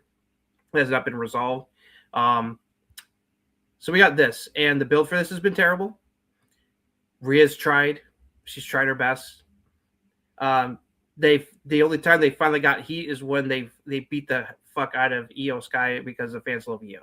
And she finally was getting like real heat. They recreated the whole baddies thing from AEW by having Michin and B-Fab become her flunkies. Gives them something to do at least. Don't give a fuck. This has just been a terrible build. This match being any good will be a miracle of epic proportions. Rhea's going to try her best, but I don't know if she can get even a decent match out of Jade Cargill at this point. So I would love Rhea to win the match, but I'm expecting Jade to win. So, and I'm not going to like it. So it is what it is. This is the only match on night 2 that I have not excited for at all. This has been not good. Josh, you teased it already that this is the only match you weren't looking forward to either. I'll let you go ahead. Yeah, I mean, Jade's great to look at. She's not good to watch wrestle. This is a rare case where we can, Justin, Josh, I'm sure you can too. We can say we've seen every single match from this wrestler ever. Mm-hmm. We have from Jade. We literally have, unless she's done house shows that we haven't seen, which she probably has. But what I'm saying is, like, we've seen every single match since the beginning, and she's looked exactly the same. No progression. Yep. Nothing. Zero progression. And it's like, yeah, she looks good. At what point does look good stop mattering? Yeah. Yeah, she's big. She's strong. She has muscles. She has cool white hair. Yeah, she looks like a superhero. Who gives a fuck? She sucks. Yep. So I think Triple H hopefully can understand that this was a massive mistake. And Rhea Ripley wins the championship. She moves over to SmackDown to help that division because, man, it's so bad over there. It's so dry. It's so dry. And then you move maybe some women over or you call some women up like JC Jane or whoever. Rhea needs to turn heel. I'm sorry. It's stale. Everyone knows that Rhea's stale. I'm sorry. I love Rhea. She's stale. Turn heel. It'd be fun to watch her turn heel again. I would love because you know what? I would love for her to win the title, and then if Bianca is coming back soon, we finally get the Rhea Bianca feud 1-on-1 that we have not gotten yet. Yeah. Yes, they interacted last year, but Io was involved in that. That was a 3-way feud that created a great fucking Mania match last year, which is one of the best matches on the show last year on both nights. The ladies triple threat that unfortunately Bianca got injured in it, and she's been out ever since. I've been wanting Bianca and Rhea 1-on-1 feud for a long, long time. They've held off on it for a long time. it's like get Jade the fuck out of the way. Give us Rhea Bianca. Have Rhea go heel because Bianca is great as a babyface. She always has and always will be. I wouldn't mind seeing because like I saw her heel work in NXT, which is when I fell in love with Bianca Belair. But Bianca's so good as a babyface, and the fans love her. And when she comes back, the fans are going to be so happy when she comes back. She's been missed. So I would really want that. That could easily be a Mania match. It would suck. It would be in Saudi because they have to wear the full body clothing. It's like it wouldn't be. That would be unfortunate. But I would be surprised if that's a Mania match next year because of how big that match is. And that fans have been wanting that for so long. But I'm expecting Jade to retain because I don't think they're ready to give up on the Jade experiment yet, even though it's been a fail since day one. No, Jade's winning this match. They're putting Rhea. They put Rhea in it just to get a good match out of Jade and try and tell people like, see, she can go. I was like, no, she can't. I've seen enough. Like Josh said, we've seen every single one of her matches. We talk about progression and Trick and Lash Legend. I sit there. I'm not saying that Ova because Ova was kind of already good as it was. Liv, thank you. You see the progression. I mean, her and Riot Squad, there was a reason she was part of Riot Squad and not a part of anything else. And the reason Riot Squad was as long as they were, and she wasn't even the focal point. She was actually like the third on that squad because it was Ruby, Sarah, then Sarah Liv. Logan. Yeah. That's the Riot Squad. how the order was. And so Liv was just kind of just the pretty face in there. And then Liv worked her ass off, and she's where she is. So don't tell me a person can't. There's oh no, she's been held back. No, there's no excuses anymore. You've had how long? And then she was also saying well, AEW is just like a training ground. I get that, but you haven't gotten any better. And you say, and then we hear the scuttlebutt about her outside of the ring and all that other stuff. That's beside the point. You haven't gotten any better. She's going to go over on Rhea. Rhea is just not engaged in this feud whatsoever. You can tell. You can tell that Rhea's like, I'm doing the best I can, but her you can tell her heart's not really in this. Yeah. And she's trying though. If you don't think this, no one cares about Jade in this match, listen to the crowd. Yeah. Listen to it. Yeah. I think you're going to get the huge ass pop for Rhea. Oh yeah. Rhea's there. And then the bell rings yeah. And silence. Yeah. It's going to have no heat. Like I said, the only time she's gotten legit heel heat is when she beat up Io because the fans love Io. And obviously, shout out to BFAB and Meechin, who are better talkers than Jade is. By the way. Meechin is a better wrestler than she is, which isn't saying much. When I was saying AJ Lee was just the great wrestler, a part of a bad time, Jade would have been the champion for a decade back then. Just her skill level. But yes, right. On that. But yeah, it's just I've wanted Jade to work, but I just don't see the progression for me to sit there and say that she is. So, but yeah, Jay's gonna win this because they've invested too much, and they can't afford just to her to lose to Rhea. And if Bianca's about ready to come back, they're gonna want to have that be a title feud for a little while. Yeah, this was a pit stop feud for Rhea because this really wasn't the plan. So yeah. All right, let's get to the awesome main event here. All right, my power's not going up. I do need to step away. Josh, you have the floor, sir. Go for it. You start. Listen, man. I wish you guys all knew how much I hated CM Punk when he returned to AEW, but when he left, because I was a big, massive Young Bucks mark. Massive. I was a sicko for a little bit. I've since recovered, and I've seen the light. And I think CM Punk's one of the best wrestlers of all time. I've always thought that before the AEW run. I was at the Chris Jericho, CM Punk, WrestleMania, best in the world versus best in the world. And I remember that match very vividly because it's the two of my favorite wrestlers of all time. Chris Jericho is my 101. He's my GOAT. And when they wrestled, I'm like, I got to go to WrestleMania and see this. And I did. That's how much I love CM Punk. Roman, I've never been a fan of. Roman is a very good dude. Roman lives down the street. My brother plays poker with Roman. Roman's awesome. I wish I'd be invited. Your brother knows Roman Reigns. Yeah. Wow.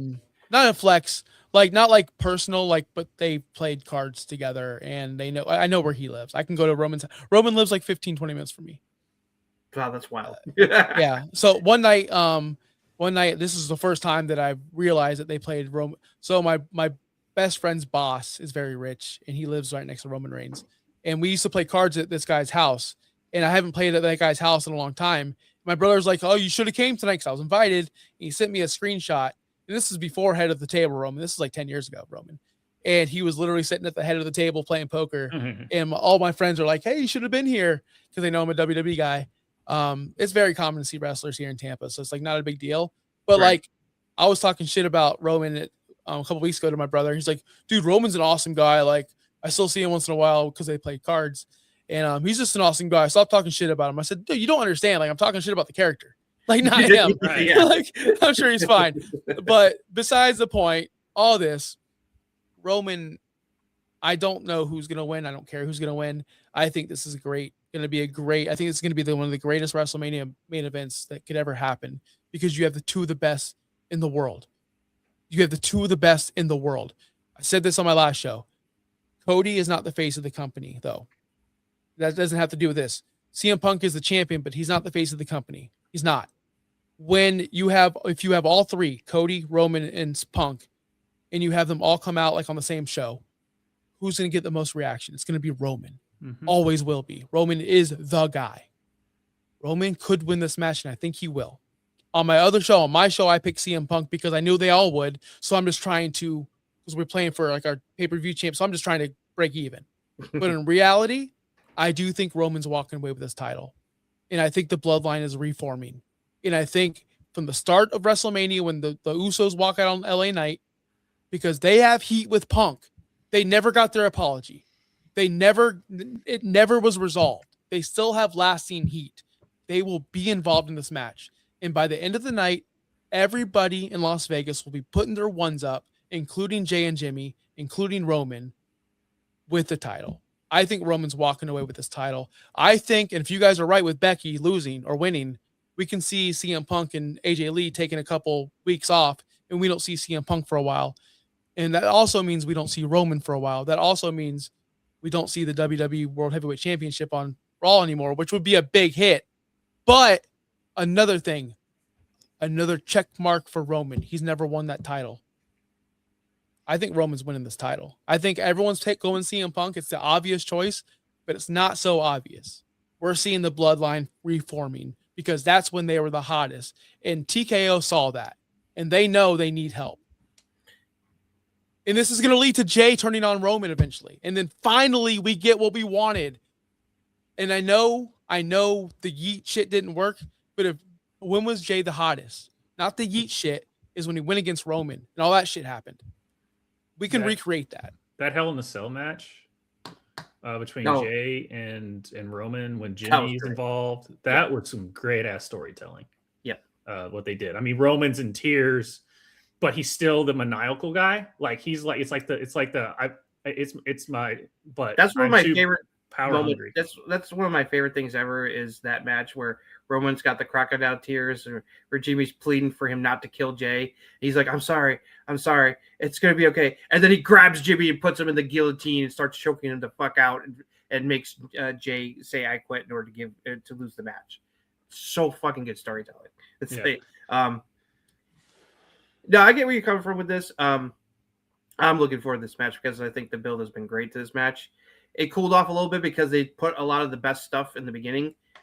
Their promo work has been top notch, as you would expect from these two. They did a great job of building this match, building how much they don't like each other. The brawls and everything. The Usos being involved, the mind games. But the one problem I would have with Roman winning is that Roman is part-timer, and that's not where I'd want the champion to be right now. And it's like DSG feels that it should be Punk, and I'm leaning toward Punk retaining here. I don't think bringing the bloodline back would be the best thing because we've already been there and done that. That would kind of just be going backwards. And we don't want. I mean, as cool as Roman is and as great in the ring, he's still going to be on a part-time thing, and he's only going to be wrestling for who knows how much longer, another year or two maybe at the most. He's kind of made it clear that this is kind of like he's getting near the end here. mean, he's not going to retire like immediately anytime soon, but it's getting close to the point where it's like he's going to hang it up at some point in the near future. So, I'm going with Punk retaining, but I wouldn't be surprised if Roman won. I think Punk winning would make things a little more interesting, especially because I would prefer if Braun gets the title, he'd take it from Punk as payback for Punk beating him at the beginning of the year on the season premiere of Raw after he lost like that to Punk. That's a storyline beat that should come back around, hopefully.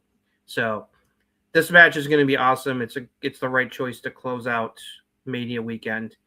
It's going to be awesome. This has a potential to reach 5-star status with the storytelling and what they can do in this match. The heat's going to be off the charts. Fans are going to love this. I can't wait. It's not going to be a 5-star match because Will Ospreay isn't involved and Kenny Omega is involved. So it's not going to be a 5-star match, even though it should be. And I expect it to be. It's going to be, it is going to be a long weekend. It's because there's one thing about Roman throughout his whole career, especially when he became the tribal chief. Even though the matches kind of got repetitive, these two are the best storytelling in-ring wrestlers they have right now, as far as biggest stars. Two of the best. Gunther's up there with them, but I'm just storytelling, not workers. Storytelling, psychology, in-ring. Roman's matches, even though sometimes you can kind of tell it has the same beats to it, I'm still engaged the whole time. Him just sitting there as the heel, just talking crap and beating the crap. It's like, this is your guy? Like him when Cody, WrestleMania 40, and when he used the crossroads on him, he's like, yeah, that finisher sucks. Like you heard him say that, like just the little demeanors and stuff that they do. And Josh is right. Roman's the face of the company. The crowd's just different. It's like, it doesn't matter how far away The Rock goes or how far away Stone Cold goes. Right. When the glass shatters or if you smell or a doom hits and the comes in, it's just different. As Dusty says, I don't know what it is, but he has it. Right. It just, and he was right. And you say what you, and even though he couldn't book him worth the crap and he was shoving him down our throats, Vince was right about Roman. He just couldn't present him in a way that just let him be Roman until Paul Heyman was like, let me just do this. Mm-hmm. And we got the bloodline. We got that 5 years of the best story, long-term story we ever told. We got to see in wrestling. I don't think there's even an argument with it. I think that the bloodline storyline was the best wrestling storyline we're ever going to get, or we've ever had at least. And CM Punk can do he's like, all right, CM Punk, talk yourself out of this paper bag. He's like, all right, I'm going to build a mansion out of it, of this paper bag, and I'm going to make it work. And he does that. And his work on the mic, ever since he came back to WWE, has been spectacular. I mean, like the Drew McIntyre feud was fucking fantastic. And this is the best stuff I've seen him do since the McIntyre feud with Roman here. And, it's like I said, I think Punk may win. I would not mind if I'm not going to be upset if Roman wins. I just would want to know, okay, where would that go with, having a part-time champion again? It's like, I don't know if that would work best, but either way, I'm going to be entertained. I'm looking forward to the storyline of this match. I expect this to be a clean finish with no shenanigans. Hopefully it is. I think Roman's going to win. It just kind of makes sense at this point. I don't know, just the way they're kind of building it, because really, if you think about the feud itself, like you were saying, wins, I mean, I could see him holding the title until he drops it to somebody at SummerSlam, whether it's Braun or somebody, whoever they decide they want to put the title on. After this, I don't know if they're going to get but they're that quickly, but you never know. Who knows? But this is a match where the outcome, whoever wins, I'm not going to be upset about. I'm just looking forward to the match itself and the storytelling that they're going to do in this match, because these two guys are the best of the best. Mm-hmm. 2 matches for Roman left. And there's more, not just 2, but he's not done with Cody. No. That's been documented. So Cody and Roman are going to wrestle again. I don't know if it's going to be for a title. Could be for a title. Not sure. If Cody because we don't think Cody's going to take this belt from Randy. Third I match think between them wouldn't really need the title. It just I don't think so either. You're right. Because it would be the proper Roman match because Roman beat him in their first Mania main event. Cody won the second in the rematch. So it makes sense that they eventually want to do that Roman match. And they were definitely teasing it in War Games, but because of all the injuries and everything else, they decided to move that down the road, which I understand. It's like doing that again for another main event a third time would have been overkill. And that rubber match doesn't need to be at Mania anyway. So no, it doesn't. And we need Jay. I don't care what anyone says. We need Jey Uso against Roman. I think that's going to happen. I think this is where it's leading. I don't know. Who knows? Like that's why we watch wrestling because we don't know. Exactly. And it's beautiful. It's a wonderful sport. I've liked pro wrestling. I do a fantasy football show that takes a lot more work and like effort into it. And I understand that. Fancy F around. We're bringing it back after the NFL draft. Go ahead. Cheap plug. Go ahead.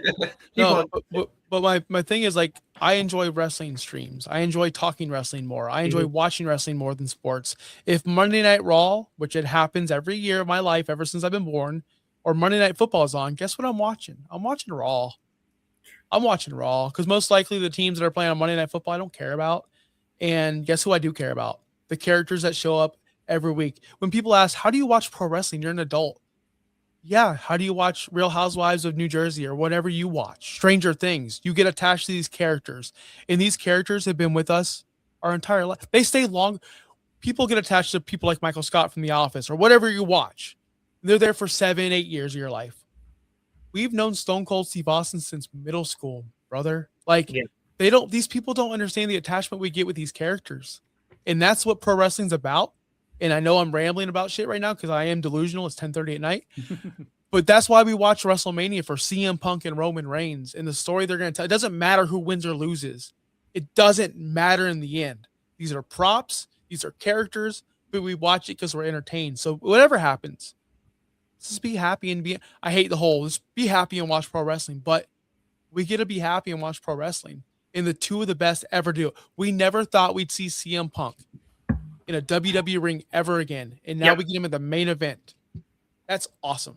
I love it. Yeah. Honestly, I was going to have some other things in saying that the Uso, you're right. The Usos haven't got an apology from Roman, which is the Jey Uso thing that you were alluding to, because he technically still hasn't apologized for him. He's never actually been the baby face. He's still been the bloodline tribal chief Roman. He's just a little, not as much of a manipulator. Just the point that the fans love him, no matter what at this point. Yeah. So, and I like that. But yeah, what you said, Josh, I can't say anything else other than thank you for joining us. And I think Roman's going to win. And I'll remove that and get us right back to here. And thank you, Josh, so much for joining us. Hope to do it again next year. Because like you said, we love wrestling because it's storytelling. We love talking wrestling. Stuff, and it's, and I get, because it's like, so I'll say this is, we love wrestling when we were kids because of larger than life, American Gladiators. Shout out, it came back. But then as we got older, we still were involved with the characters, but then we realized stuff and the business took a hold. And I love the business side of it and the politics in the background and all that stuff. And it's just different. The wrestling business is different. It's carny, and they still book their own hotels. They still pay for all their gear. They still do all this shit. They're independent contractors. That's what they are. And when you really dive deep into it of what they do on a day, weekend out basis, how can you not appreciate that? Yep. So a lot of the builds to this Mania have been pretty lackluster. Not all of them. Like some of the matches, have had great builds, others have not. Hopefully we're gonna get a good Mania out of this, despite some of the issues that we talked about. So I'm still looking forward to it. And especially the Punk Roman is the right choice to close out this WrestleMania. And so I'm looking forward to that. So yes, thank you so much for joining us tonight, Josh. You're staying up later than you normally would, caffeine keeping you going. And like you, we love talking wrestling, and we love you and Bobby. We're at the Finstock Network. So keep up the good work over there. Looking forward to more of the retro reviews, you guys going back for the old WrestleManias, because it takes me down memory lane, because those are the WrestleManias that I grew up on when I was first a fan. So, and before we leave, I do want to say, and I'm trying to allude to, and you said it's a good question. You and Bobby should do a what if show. What if this didn't happen? Like you're saying, Right. What if Triple H didn't tear his quad? What if? What do you think? And then just like I like to see you and Bobby or whoever and your buddy like fantasy book. What if like the Marvel stuff? Like what if this happened? Yep. And you all could, that'd be a really cool show and the way y'all do stuff over there. But that being said, Josh, where can the people find you?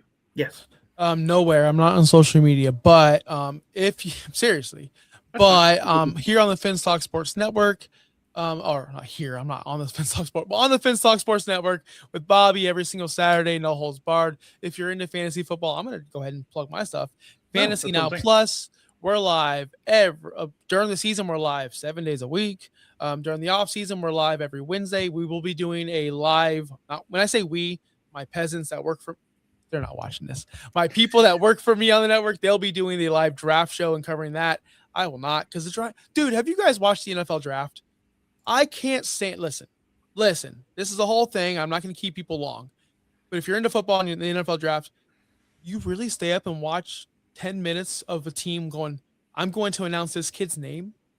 You can just read the damn newspaper the next day. Right. It's faster. What are we doing? Who's watching this? I never watched it. I love football like you do, but I don't watch the entire draft. I kind of keep track of who picks what. Watching it live, I get some of the hardcore people into that, but I'm just kind of like, okay, let's get to the next pick. It's like, right? I'm totally with you on that. Right? Yes. But anyway, we'll be doing a live stream. I just shit on my channel. Like, don't watch us. Check the internet the next day, but we'll be doing a live stream. It's a big draft for the Dolphins with everything that's happened. Are we all Fins fans here? Are you a Fins fan, Josh? No, I'm in West New York. That's Troy Aikman there. That's the Cowboys. Oh, my daughter is 14 I'm a Bills years fan. old. I'm a Buffalo Bills fan. That's right. For you then. I was kidding. I mean, it only takes me an hour to get to the stadium for where I live. I get that. So quick story, but then I'll get out of your hair. I'm going to go to bed. My daughter's 14 years old. She plays flag football. She's big into football. Nice. She's awesome. She decided her favorite team. Giff is a Dolphins fan, so he's got your back. Fins up, baby. But she decided, I don't know why. I'm a Cowboys fan. So I had to go to, on Christmas, I had to go to the mall and I had to buy a Dallas Cowboy because Christmas, buy her stuff. I actually spent money on a Cowboy shirt and I felt disgusted. How do you do this, Josh? How do you do this? Like, I know we're embarrassing as Dolphins guys, but like the Cowboys are just pathetic. Sorry. You can roast me now. Come on. You have a bunch of material. Even though the Dallas Cowboys haven't won a lot in the playoffs, they have more recent wins than the Dolphins have since 2008. Yeah, they do. They do. That's my one thing. I finally have a team that I can talk shit to when it comes to postseason. You do. But no, I grew up in the 90s, and Emmitt Smith is my favorite pro athlete of all time. He's not the best athlete I've ever seen, but he's my favorite. He's the one that got just Emmitt Smith, and obviously the triplets with Troy, and because Emmitt's his plaques over there. But yeah, and then I just realized that you're going to suffer 30 years of misery. And and then forever. Yeah. Forever. Before he goes, two quick things. One, Rhea Ripley retweeted the meme you were talking about with Liv and Stephanie. She retweeted it, so she's a fan of that. Also, quick AEW news. They announced the first match on Collision tonight for Double or Nothing. Okada versus Takeshita for the title is happening because Okada is pissed at Takeshita and wants the match so he can kick his ass. So that's the first match that's official for the Meltzer just went from 6 to midnight. Thank you for joining us, Caden. Appreciate you being here. Yeah. Let's get Josh out of here. Thank you for not falling asleep on the stream because it's now 10:30, 10:40. So guys, we love wrestling. How about that? And thank you all. Thank you, everyone. Caden, GIF, DSG. Thank you all for keeping the chat live. Like, subscribe. Me and Justin go live, recapping the week that is, and hopefully the week that was, and the weeks that ever will be. Shout out to Bret Hart on this show at 8 o'clock Central, 9 o'clock Eastern every Thursday, because it's basically at the end of wrestling shows. So that's kind of why we do it on Thursdays, because it's a lot easier. And thank you so much, Josh. I'm going to cue the music and I talk out loud as I produce this thing. And we will see you all next time. You know what? I'm going to do some overfitting to close it. See you.